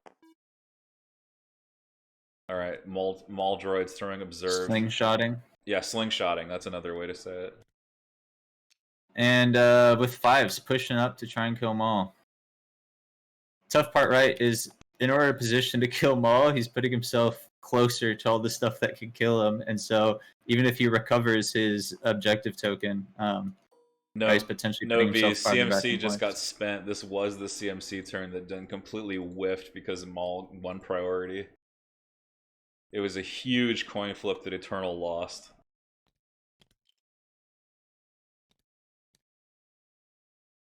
I don't know, man. I've kind of been playing like an Autobot lately, just like, oh, I'm bad. Oh, I'm gonna try for the roll-offs that I shouldn't try for. Yeah, I mean that's basically what lost me my game. Ooh, 5s with a good shot here. I think that's open. Well, so it'd be Maul light has cover. Yeah, Maul with light cover here. No shared aim. Maybe 1 shared aim. So gonna be 2 hits into Maul. Yeah, he's got 1. Does he have an aim? There's a shared aim, yeah, from yellow. Ooh, nice. That's actually going to be 5 down to 4. That's Danger Town for Maul. Maul That's could what die. he needs, because right then if the die. arcs get another 4, the average will take him out. Yeah. Ooh, with saves like that. Oh. Maul's at 1 wound. Maul's at 1 wound remaining. That's huge. Oh man, if Maul goes down there's here, an ARC trooper that can move and shoot and then claim next turn and run away. oh man, Oh, Orkimedes, man, the this- uncharacteristically aggressive move might be punishing him. Yeah, might be getting punished here. You know, there are still these B2s coming though, so I'm not sure what's going to live around here. Yeah, who knows? If Maul goes down, could clones bring back? Potentially. I feel It would like be a huge thing. I feel like if you're Kyle here, you don't even shoot this turn. You just double move. Double move and just start laying into him with the big dice pools. Like don't beat around the bush. If your Maul's about to die, you need to commit hard and just kill him. This is why standby is important. Yeah.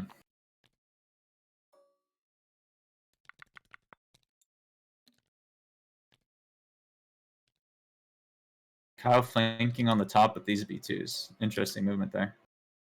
Yeah, that's true. That's absolutely true, Dash. I know that exact sensation. Sometimes he sees red with them sabers. Yep. Yep. You gotta. This is why you gotta play Luke, man. Green saber. It's always green with Luke. Well, I was quite frankly surprised you didn't just saber throw and jump back behind the rock. Right? You finish off another unit. That's right. That's why I really like Maul. He's so flexible that he can get value without having to see red. Could have finished off that other. What is it? The phase 1 unit? Yeah. Yeah, Maul standby is absurdly good.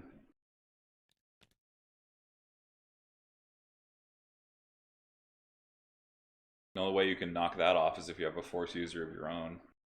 Yep. Or Would if there you be have a any suppressive reason melee to weapon. not stand by there? I don't know. Yeah, maybe just wasn't thinking of it.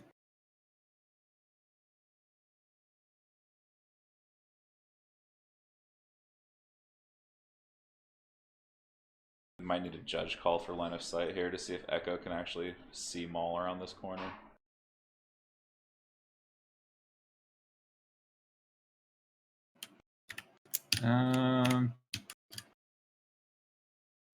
Depends on where that silhouette is. It's gonna be real close.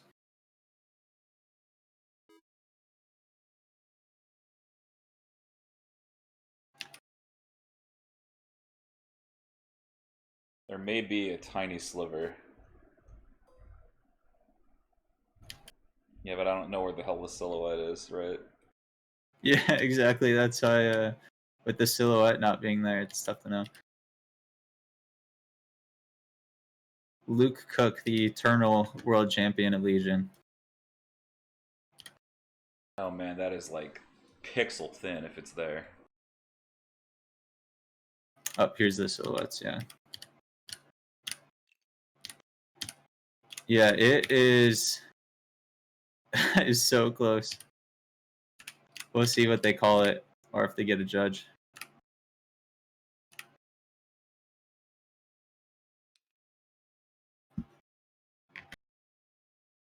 Oh, and of course he moves the miniature.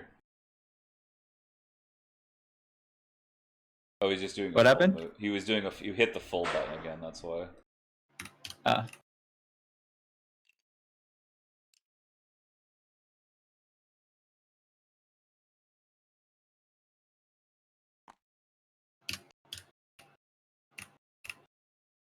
Oh, he might have it there. It's so close. It's so close. It's like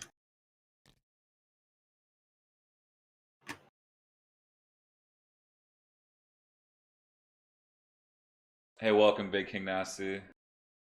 First two turns were absolutely really bad for clones. yeah. Or it killed R2 and then just whittled away at all his units. This Maul move, though, super aggressive. Like, basically, that kind of thing could put Eternal back in it if he's able to take out Maul.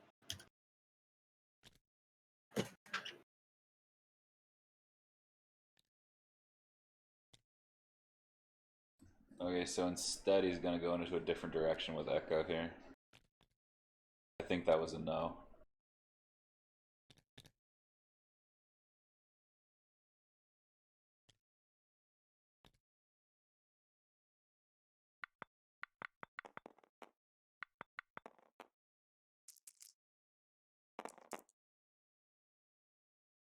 Okay, shooting into a different target.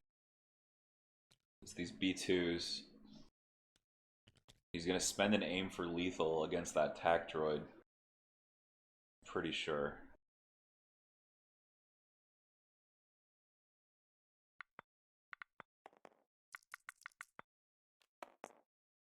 Yeah, spends the aim for lethal. That tac droid is dead.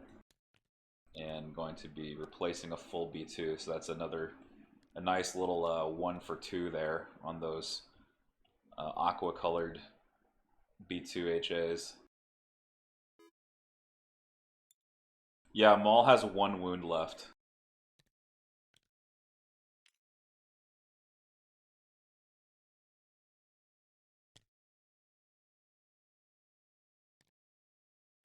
Yes, that's correct.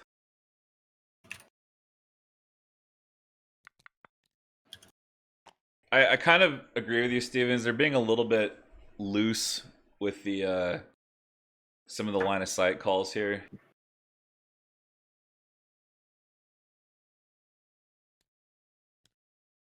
Yeah, it's tough on TTS, right? In real life, it's that margin of error. I feel like is kind of wider since you just eyeball it, whereas the exactness of TTS sometimes Well, it's a little funky. having used silhouettes for line of sight checks lately, it's actually been pretty easy. Like the first couple games, it was a little awkward, but now it's pretty easy. Yeah,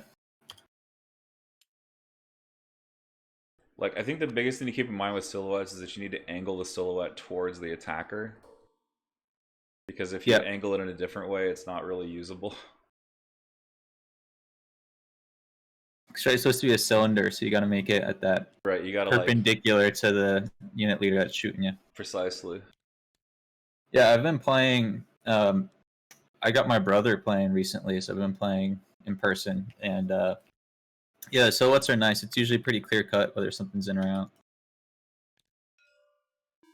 All right, so some more double moves over here for Kyle. Just closing that gap. So if Maul goes down, he needs to be able to follow up. Okay, ARC troopers are in motion. They need to go for Maul. There's no other. Oh yeah, way. without a doubt. He's on 1 wound. Yeah, he needs to get like, man, he could jump down with Rex and claim as well.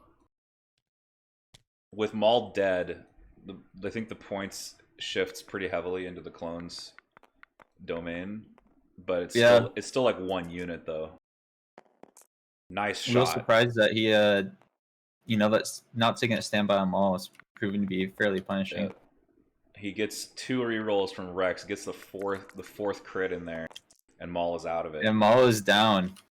Ouch. So Maul falling to an ARC Trooper pistol and DC 15 from the strike at close range. Point blank range.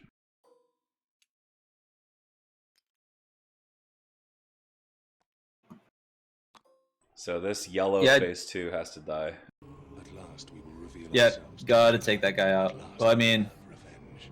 Kyle is double moving everything because, right, he needs to finish off all this stuff, including these arcs. So next turn, right, he really needs to kill these arcs so that he can't get anything behind this line of sight blocker. Because if the arcs get it, they're gonna just get out of there.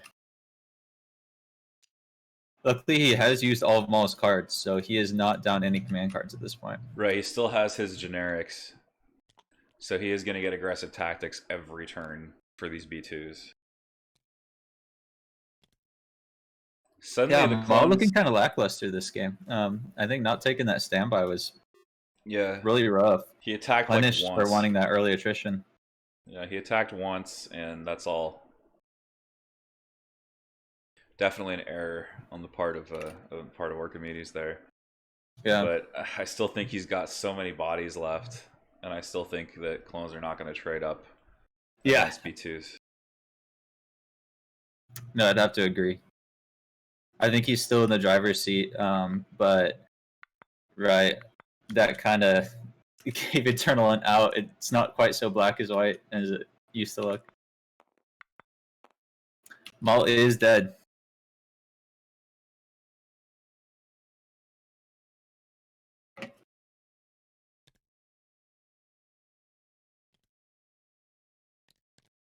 Alright, so Maul. 1 wound through. Yeah, 1 wound through there, and man. But see, that feels real bad. 1 wound on B2, so turn 4. So I expect to see some 1 pips again. Clones have lost 1 Z6, and that's it. Bathroom break. That's it. That's all the clones have lost, right, is 1 Z6. Yeah. That's crazy. So they lost 1 Z6, they lost Maul, and they lost a squad of B1s. So yeah, the droids are now behind significantly. They're behind by over 100 points now. Yep, right. A Z6 and R2 is not the same as a droids and Maul. Yeah, oh yeah, they lost R2D2. Duh. Okay. Definitely not the same. But there's also a lot more attrition on the other units that still survived, right? There's Okay. that phase. They're taking a quick bathroom break, so I'm gonna also take a quick break. I'll be back in a second. I'm gonna deafen, so unfortunately, stream will not be able to hear you. No, But we'll be back in about 60 seconds with more Invader League action. Stay tuned. We'll be back in a minute.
And we're back with Orkimedes versus EternalRMG. It is round 4. Round 4 coming up now.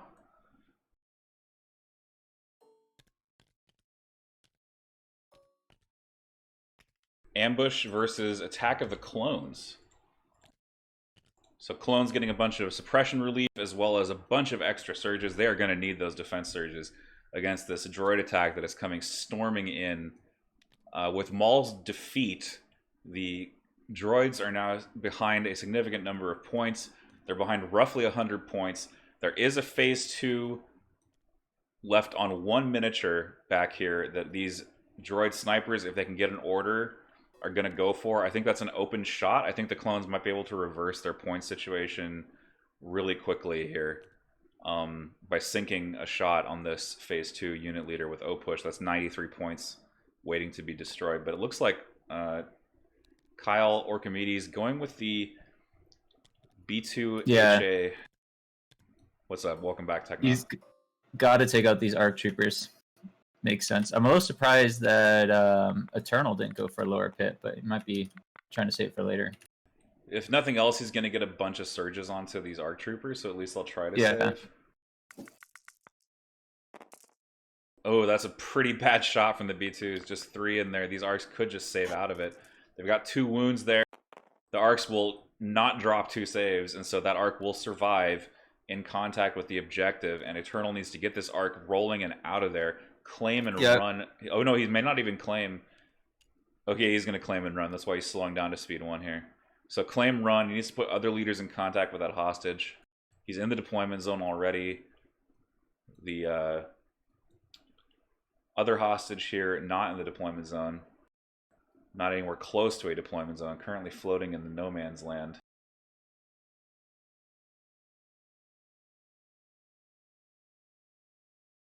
Let's see. It looks like he's debating. It is turn 4, Timbo. Turn 4 of hostage exchange. The game is half over at this point.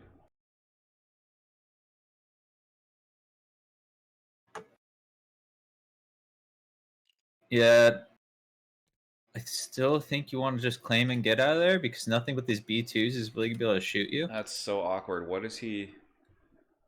Is he trying to counter snipe? Maybe he's planning on Rex coming down or something. Yeah, maybe Rex can go grab it. Rex does have jetpacks. That's yeah. Never not have jetpacks on Rex, Immo.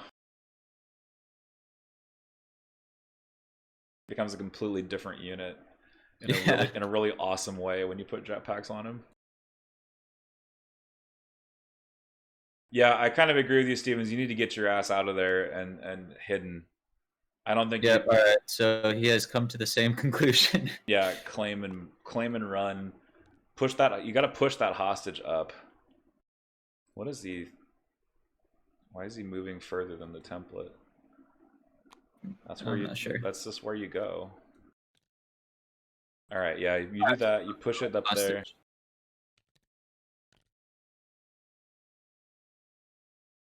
Yeah, you got to get your hostage out of there. Yep. I mean, the Ark is pretty safe in that position too, right? Like these B2s are really the only thing flanking there. Yeah, nothing else can shoot it.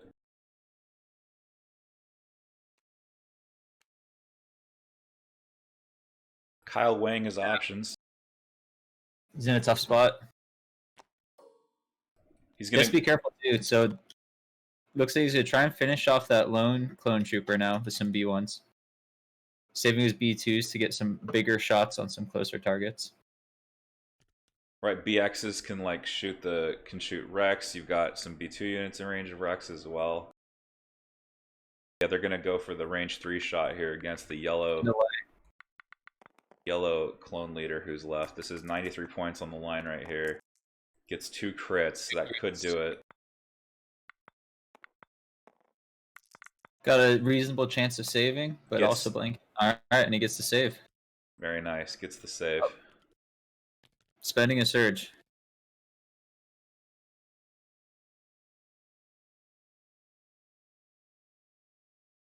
Two suppression on that clone.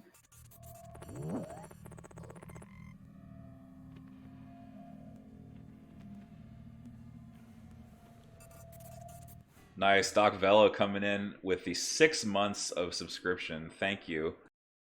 Hugely appreciated. Looking forward to working with you during Yavin-based Team League. Yeah, so I've been able to cobble together a team for Team League. We got the Yub Nub clan.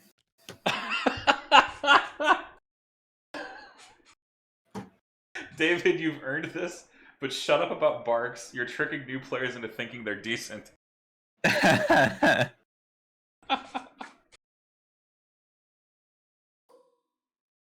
Rex coming. Oh my gosh, Rex coming in real aggressive. Not sure. Eternal now, seeing red. Okay, I got this now, Doc. You're gonna make me do a sub in my chat called Bark Gang. Barking. Bark Gang. Twin Laser Gang represent. Alright, fire support. Ooh, big fire support. This is Echo fire supporting Rex into a unit of B2s, getting a lot of hits now. Ooh, big stuff! Yikes, this could... So, going for the aggressive attack, I guess he's banking on getting so much attrition from these shots that... Wow. Right, oh, and then look, he can fire support this other way. This is amazing. Whoa, those B2s are going to take so much damage. They're taking 6 wounds. 6? Yo. And that is 3 dead models. Man, big shots from Rex here. So all that's going to be left is the unit leader and the Ha. Right, and now is Rex going to sling? Yeah, he can sling into another unit here. That is game altering. That's a big number of battle droids that are falling there. That's 3 B2s. Slinking into the probe droids. Suck laser. 2 hits in the probes. Yeah, he'll target the pro droids because he's within range 1, and he gets 1 off the board. Man, hitting that B2 before it gets to go is pretty huge. I mean, this is a super aggressive move, but if Rex is able to weather the storm, I mean, right? Orc is down to pretty much just one B2 that can really hit back in this carrying unit. Yeah, that I did not expect that to happen. That was a ton of hits right there. But that is a pretty extremely good dice pool. Pretty extremely good. It's a really good dice pool. It was like what? It was 5 red, 5 reds and 3 blacks. 5 red, 3 black. In all aimed up in the open from Rex's sharpshooter. So Rex trying to play carry here at the end of this game. He might be able to do it. He's got enough surges. Kind of. Yes-ish. If Rex takes up B2, yeah, similar cost. Rex is a little more between aggressive tactics, jetpacks, and all that, but Yeah, this Rex is the 100 and it's 110, I think, or no, it's 112. No, it's 112 because it has recon intel. That's why. If Rex dies, the math should flip back, but there's now a but there's bunch not of that much left. There's a bunch of low wound stuff now on the board. This is intense. Right, if Kyle's shooting at Rex, he's not shooting unit leaders that are about to die. This BX droid needs to shoot this freaking clone trooper leader. I know. I'm like, why is he not done? He has I'm the face staring up. at it. Oh, he's going into melee with Rex. Okay. Interesting choice here. Probe droids entering melee. Oh, it's still the stun baton. It's still the 2 white stun baton, yeah. We could enter melee with Rex just to make sure that Rex doesn't get to shoot much. Yeah, I'm not sure why he's not just taking the sniper and plinking that unit leader. I mean, Rex can still punch them to death. Rex has 2 red in melee. Oh, Kyle's doing, or oh, did Eternal's... he just? Oh, Eternal suspiciously measuring that sniper range. Oh man, that's sus. So is Kyle not attacking? Are they suppressed? No, he's not attacking. He observed and then walked into melee. Oh. And Eternal is now, I think, just getting his unit leader out of here. Yeah. Doing some measurements. I think maybe Eternal looked at the board and saw that there was a sniper there. Yeah, he needs to get that yellow unit leader out of there, but he's not able to. He pulls from the stack? What? Is he just going for a counter hit? Or is he going for that unit kill on the B2? I think he should go for the unit kill. Yeah, right. You got range 3 on it. You got range 3. You got some aim tokens. I think you go for the unit kill, and especially when it's there. It's in the open. Armor 1 won't stop all those bullets.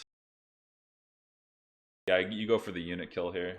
Melee seemed like the worst option. Yeah, I'd have to agree, Dashes. I'm not really... I mean, he could be tilted after losing Maul. But, alright, so crit and a hit. Spending all the aims.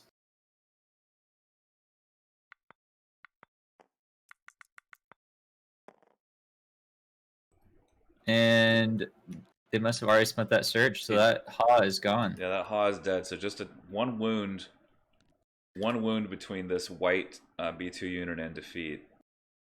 Man, Kyle's early lead slowly falling apart. Yeah, that commit with Maul. This whole game is precipitated right now. This entire situation is precipitated off the dive with Maul. Yeah. If Maul hadn't made that dive, this would not have been necessary. None of this. Doesn't clear, but doesn't care. I mean, like, he basically decided, as much as I hate to say this about Legion, he decided to play the game and got punished. Like, yeah, well, I mean, you could have done saber throw stuff, right? That's like, true. That's true.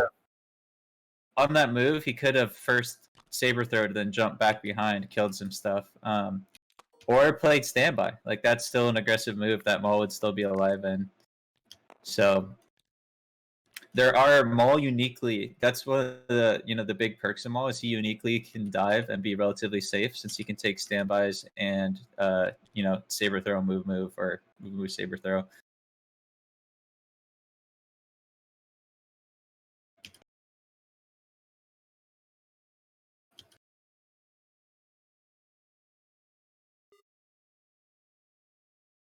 All right, back over to work. Yeah, I'm not. So I think maybe now you take these B2s and try and push up to this corner and shoot 5s. Probably. And so he's now going with the snipers, shooting Echo's unit. Interesting choice. I don't know why he didn't shoot this yellow unit leader earlier. Yeah. We'll never know. Standby guarantees you killing. You just have to delay. Yep. Yep, exactly. I mean, your opponent could potentially just like pass with that unit, right? Save him last and pass. But at the same time, now you have Maul starting a turn in melee.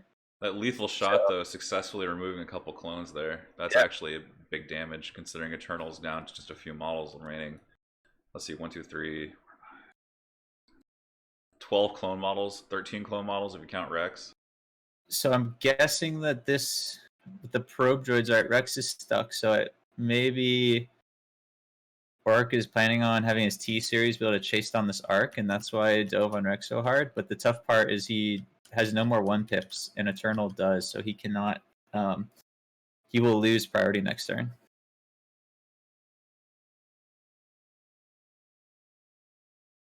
Oh, Orange Squad had a dodge. Yeah, Orange Squad had a dodge from a different source. That's our explanation.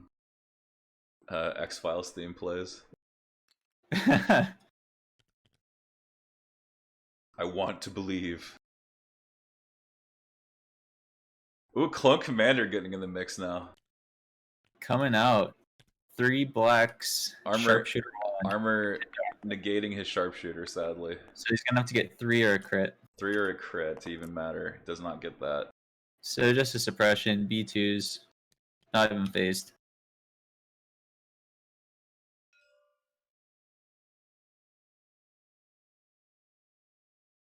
Oh, this guy has an aim.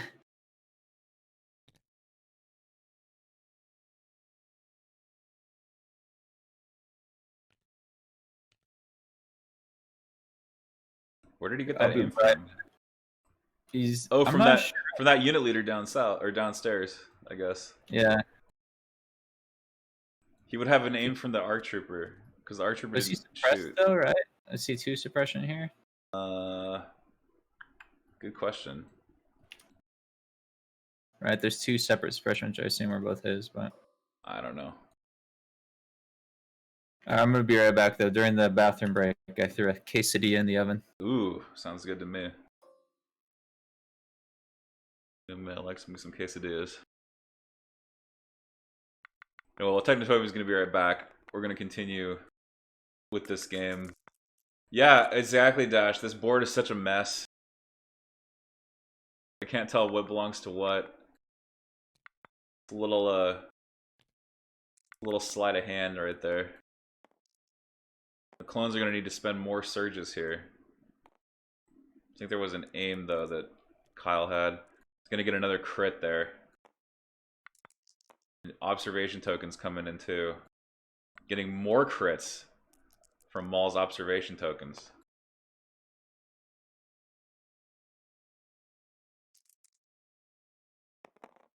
And the clones are going to take 1. Well, that cohesion is no longer relevant because that miniature died.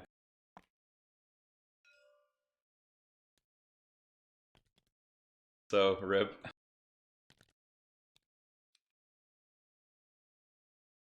My lord, is that legal? I will make it legal.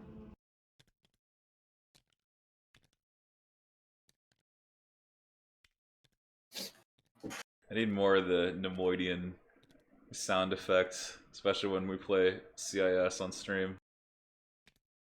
This is getting out of hand. Now there are 2 of them. Need some more of those. I don't know, man. Nemoidians were like, they're just funny, man. They're funnier than Jar Jar. I know there's unintentionally the funniest part of episode 1. I know they're supposed to be. Yes, 100%, man. With the what the fuck emojis.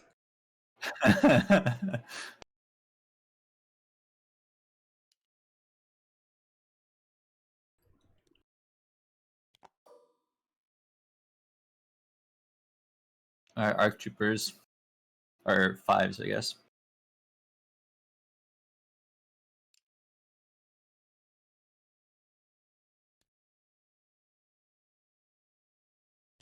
This is 5s in a phase 2.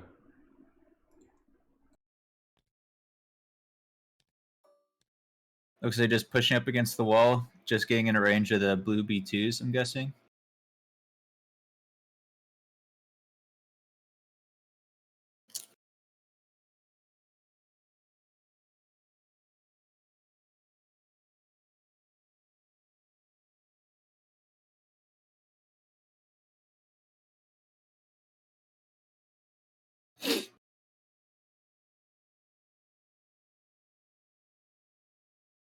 So what is he gonna shoot with 5s here?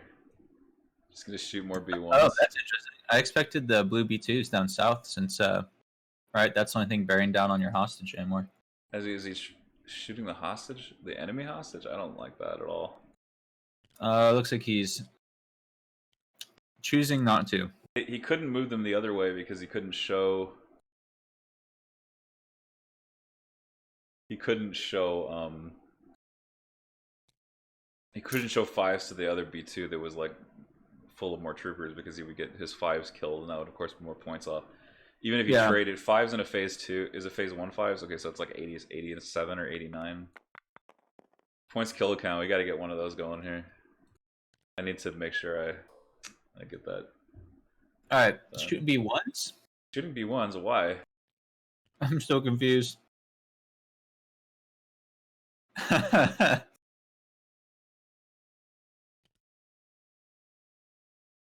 Chatbot, please. Points destroyed. I'm working on it. So Kyle killed R2, and he's killed a phase 2 with O push. And phase 2s with O push. Did he actually kill 2 phase 2s? He killed. Oh no, one tucked. Never mind. So one phase 2. One phase 2. Yeah, he didn't kill that last clone trooper.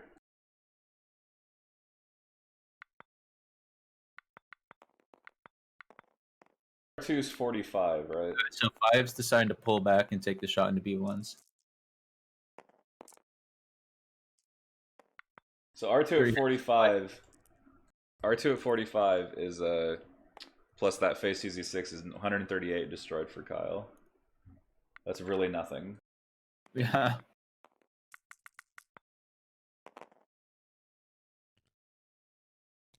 Just one more B1 down from that 5 shot. Yep. And then Kyle's points destroyed is Maul and a B1.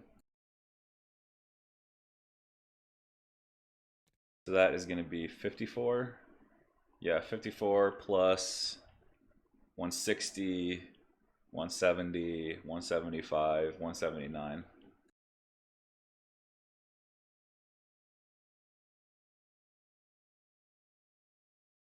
So 233. Yeah, I agree that Maul dive really sent behind, and then not finishing off that last unit leader really hurting him. Like, that's 90-something points just sitting behind that wall. Well, here's the rub. Here's the rub. Even if he had killed that phase 2 leader, he would still be behind by 2 points.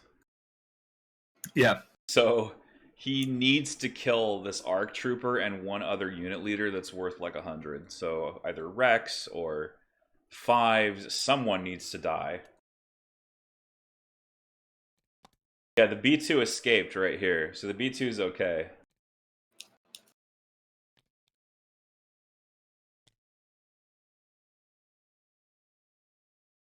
Oh, Sploosh showed up right on time. What's up, buddy?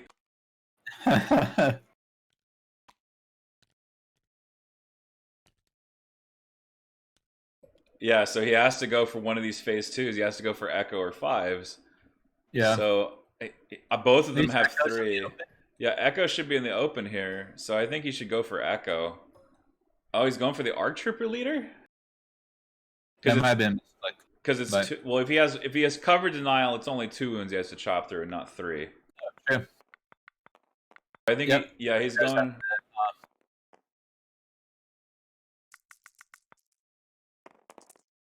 Big hit. 4 hits. 5 with the surge there. Yep. And those arcs are dead. Oh, he should have shot Echo, man. Oh, why didn't he shoot Echo for the 100 points? Echo in a P2 is like 108.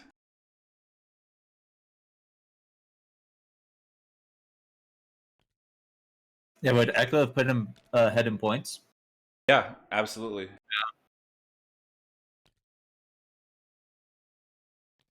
Put him ahead by about 16 points. He might have gone for the arcs. Has the arc did activate? Never mind. Yeah. He's trying to take off stuff from the board that has not activated. That's probably why. He's trying to slow down attrition on his end. Kyle No, Kyle is out of 1 pips. He's done. He spent ambush this turn. Yeah, so he will lose priority. Yeah, he's gonna That be. could also be why he's trying to thin everything on the roof so that his B2s can basically flank both sides. Yeah, yeah. Because if he can finish off all the arcs up there and the commander, right? Stuff is gonna have to climb to claim that thing, and that could be a potential out.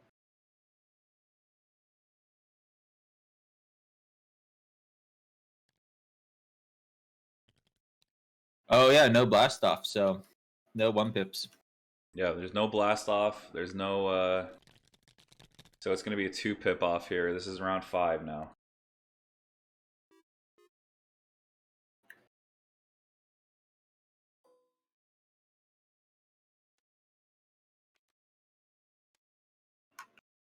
Standing orders, okay. Standing versus Roger. Wow, so Kyle winning priority on turn 5 here. Yeah, air support is a dead card, essentially. Yeah, I still think air support on turn 1. I agree. I think We're Not Programmed was premature. So basically just dishing out as many orders as you can to leave only core in the pool, allowing those B2s to hopefully shoot that arc off the table. But I guess he has different options, right? He could potentially recover shoot with his T-series. He might be saving air support for the last turn, but not really sure.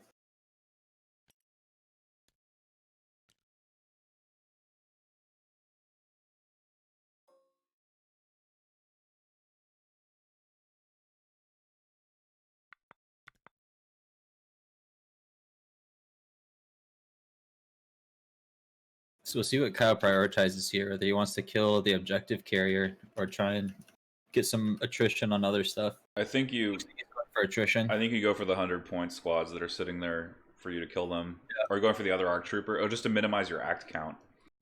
Yep. So recover shoot. So a last first, recover shooting, not as good as it could have been. So average. It's gonna go up to, it's going up to 4 because reliable AT. Oh, he doesn't get it though. Ouch.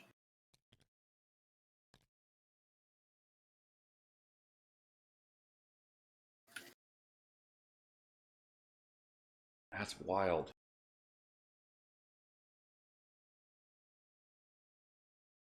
Red saves holding strong here.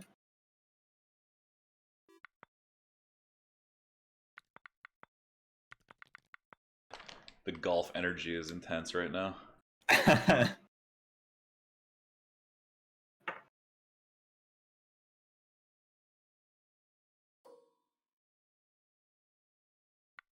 We'll see. Maybe the droids flying into Rex might have been a big play. Oh wow, okay. 3 crits into the B2s from the clone commander.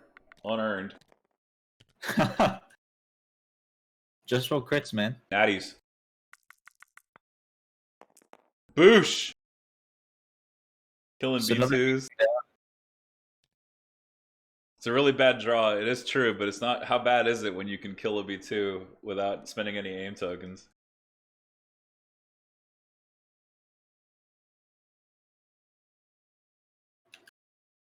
Not at the moment, paper towel, but maybe.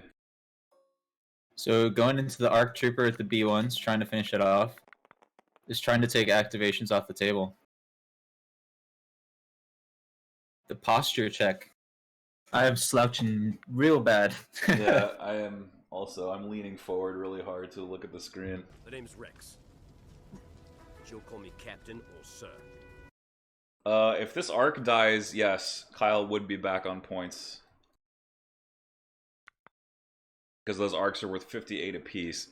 So 2 arc troopers is 116, so that would put him ahead on points again. Oh no, did he draw it from the stack? It's probably not what you wanted to see, but this does make them much tankier. He drew the pro droids from the stack. Dodge Observe seems correct here.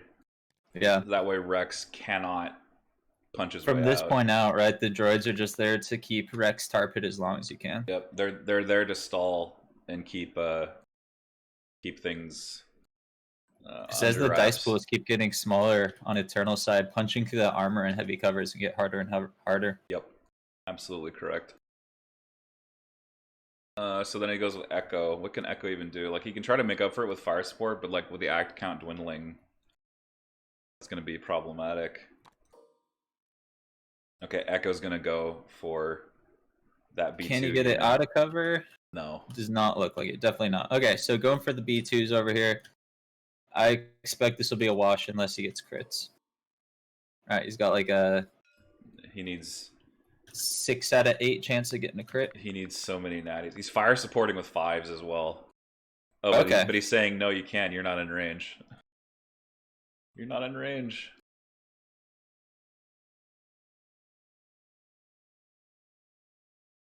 So will not be fire supporting.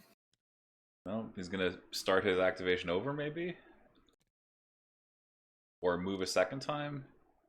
No, I think he might be starting. I think he's going to try and move back to yeah. restart. He's going to start his activation over. Choose a different target. Really, he should just fire support that B1 squad in the light cover. And just delete it, because that immediately puts the point situation back in your favor. Yep, there he goes. Just delete purple. Purple does have a dodge and light, but this is a way to get those dice pools bigger to get through cover and dodges. Okay, Clankers. Second time we're seeing a big fire support come out. Only 4 hits, though. He needs an aim token. He's going to get it from O-Push, probably. So that will give the critical. Yeah, I'll give crit 1. So these battle droids could die if they don't make a save. They have a surge. They have a surge and a dodge. Yeah, so it's possible. Looks like he did not dodge. They wiped him out! Did he not dodge? No, he dodged. It's Oh, he has light cover also, light right? cover, So yeah. Oh, wait. 5 hits. So why is it open? It's not. He must have not dodged. He must have not dodged. Oh no, he forgot he had there to dodge. There he goes. There you go. He remembered he had to dodge. Oh my gosh.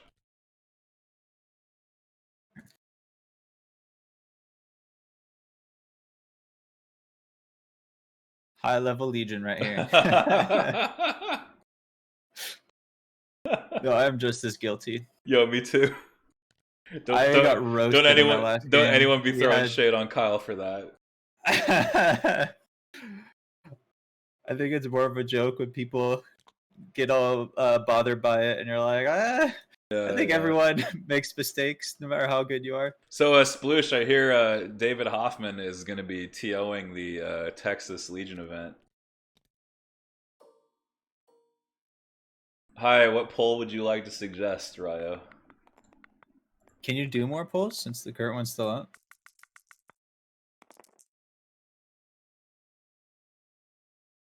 What are you saying? Sorry. Oh, I was just asking, can you do more than one poll? Yeah, you can do polls. Oh, he finishes off the arc. Oh, nice. Polls are different. Can you ask him if he knows the difference between China, Vietnam, and Japan?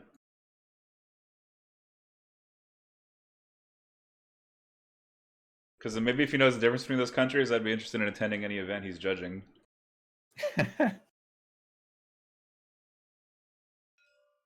Man, so Kyle right here, finishing off anything that can grab this box. If he's able to take out this ARC Trooper, and the Clone Commanders be a tall order, but...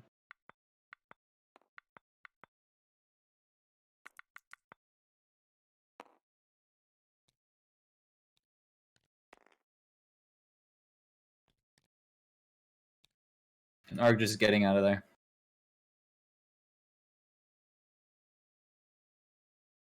That ARC did just flee there. So he killed that ARC off. That's going to put him back up on points, right? Yeah, so he kills a B1 and just tucks behind cover.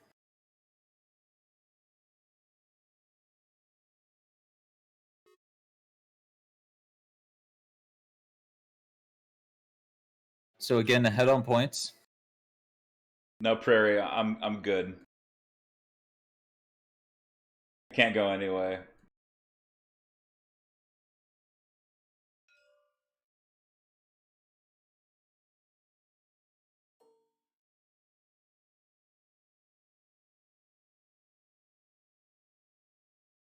Yeah, Eternal is ahead. Ahead in kill points now. Yeah, by killing that B1 off, he's now ahead in KPs. That's actually huge.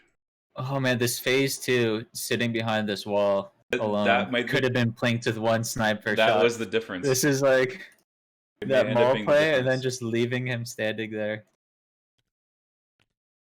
Right, he opted to hold his sniper to shoot the Echo unit, and the Echo unit is still healthy.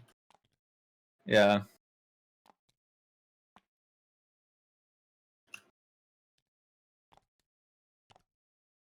If he can finish Echo, that is real big. And that looks like most likely gonna be able to get that light cover shot.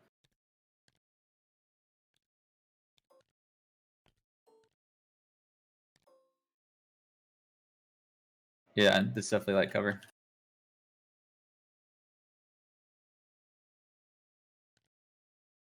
Making sure he's in range to move into his deployment zone and shoot.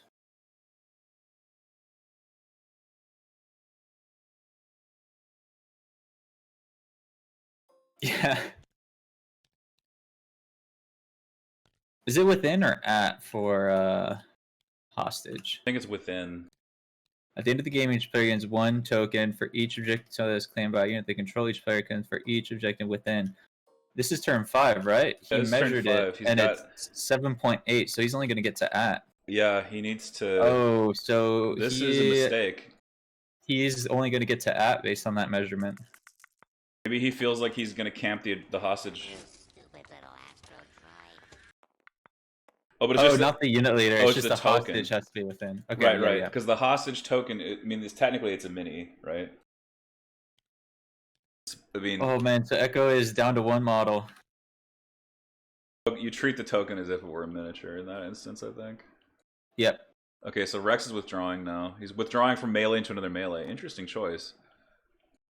Withdrawing from the Makes sense. the arcade Tying droids. up the heavy firepower of the B2s. Making sure that B2 shooting is offline next turn. Nice withdraw into from melee to melee there by Eternal. Eternal might yet pull this off. This is hairy. Right, Kyle had that solid lead, but I think that Maul misplay and then not picking off this phase 2 is really going to cost them.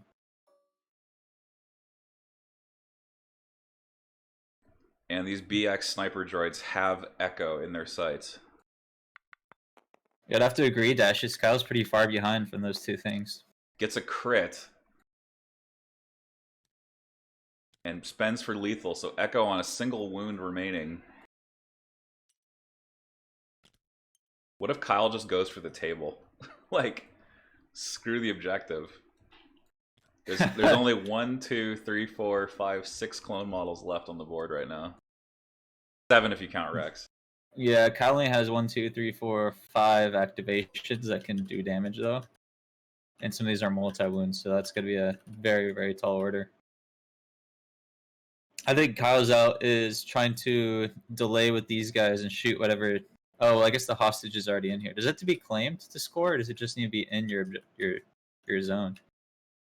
1 victory if it's claimed, then 1 victory if it's within. So they get, if he's able to kill any carrier, the opponent will only get 1.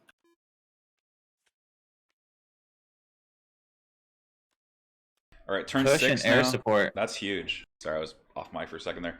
You're okay. Air support and push coming out. Like you said, air support kind of just a 2-pip, just priority bid here, not actually going to really matter. Although the Clone Commander does have a range 4 shot downfield somewhere else, but I don't think... I mean, it's a tall order for Kyle to be able to kill the commander, right? He'd have to get 4 hits and the commander have to blank. Things are looking pretty bad. Yeah, the Clone Commander should almost certainly go pick up the hostage now. Yeah, maybe you just grab it and shoot the B2s. Or grab it and dodge, because if you dodge, I think you're 100% safe. You grab and dodge, and then you have a 2VP, and they have to kill your Clone Commander. Or yeah. You move claim. The and risk then, with that, yeah. So he's getting Echo out of there. Well, you move claim, and then everything around him takes a dodge that he grabs. Yeah. So then you're good to go. Yeah. It's move grab. We were saying it's move grab, but then dodge everything else around it, guys. We know. Yeah, yeah. Grabbing is an action. We know. It's okay. Sometimes we get ahead of ourselves. Hey, at least I'm saying all the right keywords. Yeah, man. I'm not calling units things they aren't. I always call the AAT the saber tank because Tambo in chat is always spamming saber tank go burr, and then in my head that's the only tank that exists. When I get the player names mixed up is the worst. Oh, he's body blocking. Oh, Double move body block. Dang. That's, If he wins off this, that is cruel. and then right, you put the heavy there. Oh man. There he goes, saber go burr. Okay, so how does he get into a position where this ARC Trooper can yank them off the point? Can't the ARC Trooper just move down and go to the opposite side and make base? Issue is, can he get through all this at the speed too? I mean, Right, you have to move here, jump through it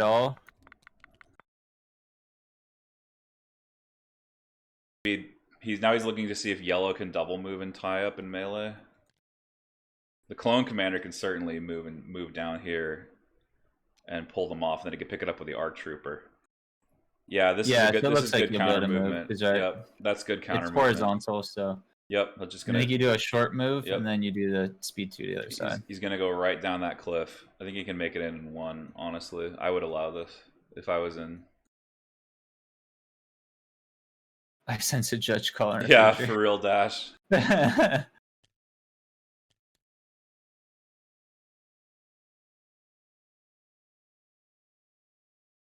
I sense a soul in search of answers. Yeah, I think it'd have to be a double move, but that doesn't matter, right? He just wants to tie it up. Okay, so he's going with 5s instead, and 5s is going to shoot this droid. Yep. And off the table, so it just puts him farther ahead on points. Okay, so I got this right. ARC Trooper, small move, big move, tie up, Clone Commander, move grab. He just needs to pull that ARC Trooper now on his next pull. Yeah, or you do it opposite order with Commander, yeah. Yeah, I think... he's pretty much gotten it back. I think this, due to the B2s being tied up, this ARC Trooper is super safe. And so he's going to have 2 units to do this. Yep. And that's worth 2 VP. Man. Can he get the angle here, though? No, I don't think so. It looks like, to me, it looks like he could barely see it. I'm almost trying to push. Is he in range? Yes, he's in range, and he has... So he's in range? He has silhouette, I think. Oh, man, if he does, I think he has a shot. I think he has it. Yeah, he has silhouette there. Oh, man, I suspect a judge call. I suspect a judge call as well. Good lord. Oh, man, if he can make this, and if he plinks that off, oh. If he plinks that arc down, and that's the end of the game. That's game. That would be game, because there's nothing that can pick that up. Yeah. Oh my gosh. Does he have a surge? He has a surge. So Impervious could help it. Holy moly. And the judge is coming in. Yep. Here we go. Judge. Let me see those judge emojis. Let's go. Judges in the chat. Let's go.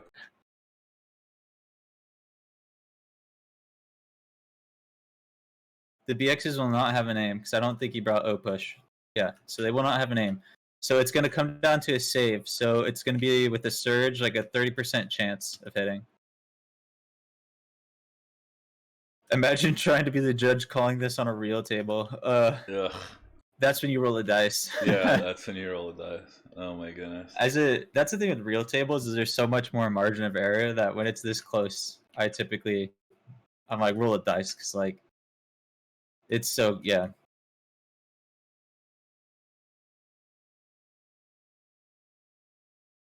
Silhouettes suck. Yeah. Without the silhouette, the shot is impossible. The only reason this is even a thing is the silhouette. I'm inclined to say that he has it. Again, I'm not a judge. Same, right? Like the outline is at the border of this; it doesn't go over, and I feel like I can see that purple. When he takes away the purple, I can clearly see the silhouette there. Yeah. Yeah, I think it's probably going to be in.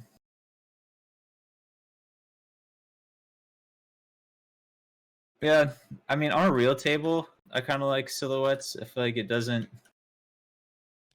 At least on a real table, like you're playing so quick and kind of loose that I think most things are pretty clear if you can see them or not with silhouettes.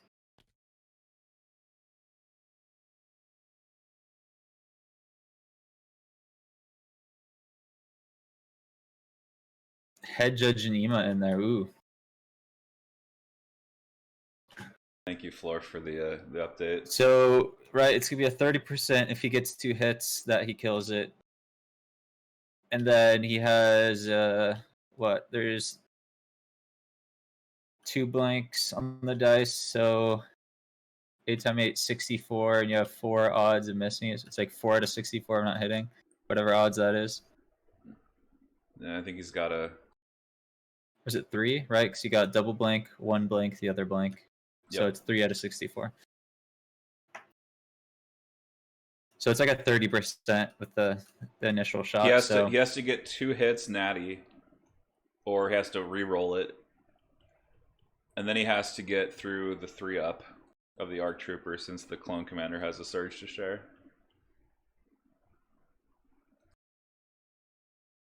This is tense, man. My off the top math is about 30% ish.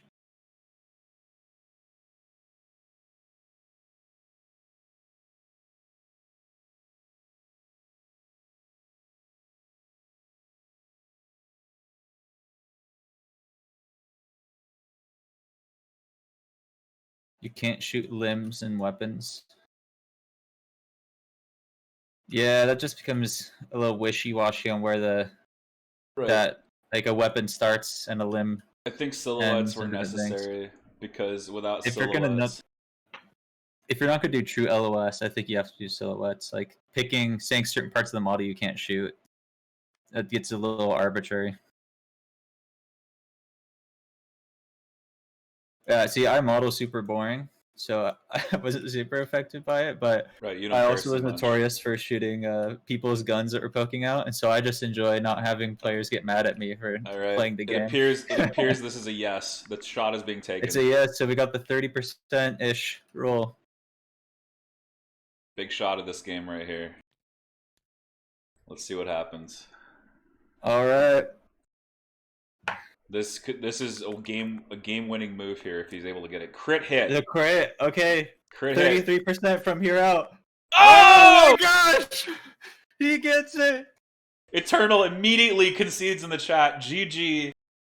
Oh man, Orc playing his outs. Oh my gosh. Oh. Man, From downtown. Pulling out that, those 4D plays. And there is no way that he can make base. It's just not possible. Oh my goodness. Oh, and look at the chat. People are freaking out. Wow. Oh. Hey, it is the fact not like this. A terminal saves are pretty hot this game, so he got the luck when he needed it. Yeah, swings back at him. He can't get in there with the solo P2. Oh, definitely can't. Yeah. There's no way, okay, right? He's trying to check it. He did say GG in the chat, but I don't know. It's not gonna make it. Arc troopers. Because you gotta get over this thing, and he can't make base. Nope. Because right, that's gonna be definite difficult. So you can't do the speed 2. You can't do the speed 2 there. I'm pretty sure. The salty pings. The salty pigs. Oh, well, rip channel points. Yeah, rip channel points, guys. B2s have overcome once more, or more specifically. So let's see, 60% of y'all are losing. The BX steroids. The house always wins. And people say BX droids are bad. Oh man, what a game! What a game! Does he not see the clamor with yellow? Oh, I don't know if any of us saw the clamor with yellow. No, but that doesn't pull him off the point. It- Well, because where the clone Yeah, commander it won't he won't pull them. snap. It won't pull them. Yeah. I'm looking forward to hearing the shit talk on Scoundrels Dash. Yeah. I need you to. But if he engages the first guy, it doesn't pull him off of the point because the other commander's on the other side. So base. Now he's saying so base contact now counts as the whole silhouette, right? Yeah, but he's clipping through the wall. This may not have been a concession. Uh-oh. That seems cheesy to me since you're Since physically clipping. Yeah, and since you hit GG. I mean, we can't comment on this. We can't comment on that. Maybe a Even judge. if he was in base, he doesn't have enough actions to pick it up. Oh, he came and pick it up. Yeah, let's just say he can't even pick it up. He doesn't have an action to pick it up. I can just right. That's not a judge call. That's not even a judge thing. That's just a clarification, right? Yeah, you can't pick it up in 2 moves. Eternal with the cry face. Okay. Okay. Now I feel comfortable giving out these channel points. Hang on. End submissions. Man, the Twitch chat has no idea what it's doing. My last game I casted, 2% of the people voted for the winner. 2%? 2% voted for the winner. Unreal. That's why it's hard to predict who's gonna come out on top in these games. Yeah. The hive mind, no idea. Alright, let me get this rolling here. My stream manager decided to take a hike. Alright, do we want to do a post with them? Yeah, let's do post game once I hand these points out. Here, I'll ask him.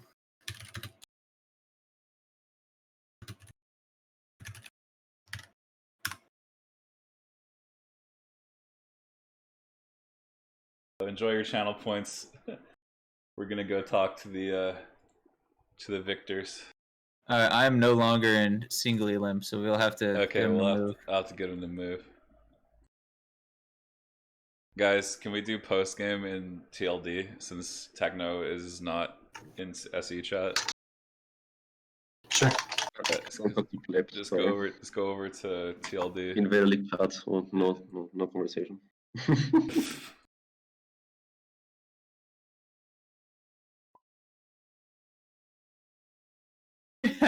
Welcome, Endless should be. Oh, here's Endless. I'm here. I'm I'm trying to get Kyle to come over to TLD. Are you okay? Eternal, what's going on? No. No. No. No, I'm not okay. Okay. So this was okay. This game was a sick and twisted tale of a Maldive gone horribly wrong. Like I'm just gonna start right here. I gotta ask you, Kyle, what's the deal with not taking a standby with Maul? Oh, that was clearly better. There you go. The deal is I messed up. Yep. Okay, so just unforced error. Okay. I gotta ask Eternal? Did you see the blocking move? With I did, but I thought I was safe because I thought this guy could not be shot. So I thought, like, well, he blocks, and I can, move him out, and I have all the ways to deal with that. And I thought that Echo was more important to get out of the way because he could have been just sniped, and I don't think I killed enough points to make up for him. Yeah. And I mean, yeah, I saw it because like it's a clear move there, but Were either of you? I fell my 1-3. Were either of you keeping a running tally of the points killed, or was it just too much to think about that and process all the moves that you had to do? I kept it after Mole died, and I thought I was ahead, but then I lost some other stuff, and he lost other stuff, and I think what I lost was a bit more expensive than his. So that's why I killed the deer case, and I thought that was me being up. But So- I couldn't afford to lose Echo. I'm asking also, why was air support saved for turn 6? I wanted to do some nice things. If Orkimedes would have exposed his tactical droid, I could have air support and fire support with Echo to get 5 hits with Pierce 1, which would have been Fair. likely a tactical dead attack droid. And I thought that I should have checked the list better, but I thought he had orbital strike, which meant that I should have waited for that. So yeah, other big mistake was not checking the list and assuming he had orbital strike, because otherwise I would have moved Echo in this way for a good TDC here to displace the attack droid somewhere else. But Yeah, I think hand in hand with that. What was your reasoning with we're not programmed on turn 1? We were a little surprised you didn't go for Clankers or Orbital Strike then. I thought about Clankers on 1, but then I saw had more or less to my side, so I was going to move back, and then Clankers next round while moving back. So just a way to keep space. But yeah, I measured my distances wrong. I thought that mole was 14 inches from move melee, but it was 16. Ah, yeah. So yeah, in here, like when I turned 2, I think when I moved 5s, and then just double moved the other guy. I thought that 5 was out of range of mole, but he was in. I gotta I ask about the moved R2 situation. Kyle, when you killed R2D2, did you not think, oh, now I can just run away with everything and win? Yeah, I mean, I was expecting some kind of turn 2 fire support into my hostage.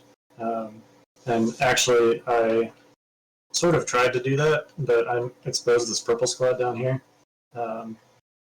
If I had just like straight run away with everything else, it would have been a lot different. Well, I mean, I guess I'm glad that it didn't turn out that way, because there wasn't a game if that had happened. And I think that this game shows why Mole should be taken with choke. Had Mole had choke there, I would have lost. I had no way to recover there, because Yeah. if the choke on my weapons a win, I would be dead. He would have lost like immediately, because every turn Indeed, he's alive, he's choking because he has recover Indeed. off of Geo. Yeah, I mean, at the same time, you could have played safer with Maul, though. Like, the turn he dove, he could just saber throw, picked off that last unit leader, and double move back. So I'm on team saber throw due to the flexibility, but Oh man. because you could do peekaboo, like that last first could have been instead of Maul diving, could have been a saber throw first, and then just jump right behind that same rock. Yeah, I actually, I've run both, and saber throw is more flexible. Choke is definitely better, like specifically on objectives like hostage. Yeah. But I get saber throw is great against armor too, which is more of a thing now. So. Mm-hmm. Yeah, it's like it was more of a thing until it wasn't. Sort of. It's weird. It's weird. Some people still play AATs though, and some people still play the saber, which Timbo still in this tournament playing the saber tank. Oh god, I had an out. Oh god, I had an out. I'm retarded. I had an out. Okay. Okay. Sorry. I just realized I had an out, because you get points. You don't have to have it. Oh wait. No, never mind. No outs. Okay. Okay. Oh, man. Sorry, I'm just seeing a part of the many mistakes that I made. Which, if I had a way out, I sort of 33% chance to win the game, to lose the game. I'm just gonna tell you, Kyle, before we leave this conversation, be prepared, because Dashes is going to berate you severely for the lack of standby. Oh, no doubt. I'm looking forward to listening to that episode of Scoundrels when that gets published, because I want to hear it. Yeah, it's funny. I'm always preaching caution with Force users, and here I go. And then here I go. Attack. Yep, just blow straight. Oh yeah, I'm just gonna run there with Maul and blow him up, because he doesn't have a melee guy. It's like, no, I'm just gonna get punched to death or shot to death or whatever. Yeah. Yep. Bring in the saber throw, but playing him like he is choke. Basically. Yeah, exactly. Hey guys, one quick for Spain, if you let me, please. Absolutely. Yeah. Yeah. Talking about turn 0, Kyle, were you worried about scouting party speed 3 with the hostage unit, or Have you considered this situation? Yeah, although my alternative was playing VAPS on the same deployment, so yeah, I vetoed VAPS. Advanced Positions was in the third slot, so there was going to be a Speed 3 scout regardless of what objective we played. Okay. All right, Oh, chat. man. Any more questions, chat? Otherwise, we can let it go.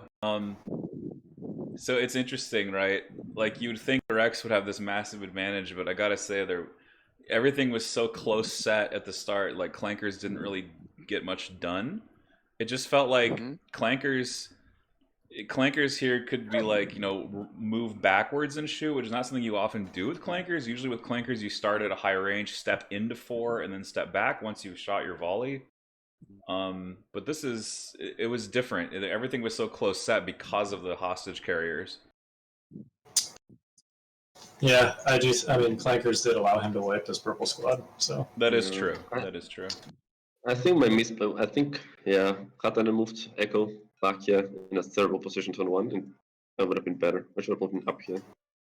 Oh well. Next Invader League it is. So yeah. Thanks for the game and thanks for the stream. Dash asking, where is Kyle and what have you done with him? Because he vetoed Vaporators. He vetoed Vaps. I mean, I know he's red, but yeah, I'm not playing VAPS as red on Advanced Positions. yeah, no way. All right. I'd pass on that one. Well, gentlemen, I gotta say thank you. It was a great game. That was a fun one. Thank you so much. It was a great game. Yeah, totally. And we'll check you later. And Eternal, I'll see you out there on the ladder, I'm sure, and in Team League. Kyle, I'll see you in the round of 8. Yep, sounds good. All right, GG. All right, good game, man.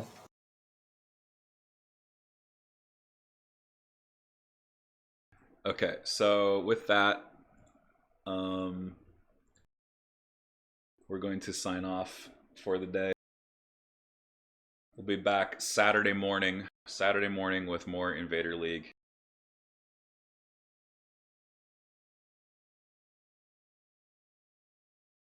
And thanks everybody for watching. Thank you Technophobia for casting with me.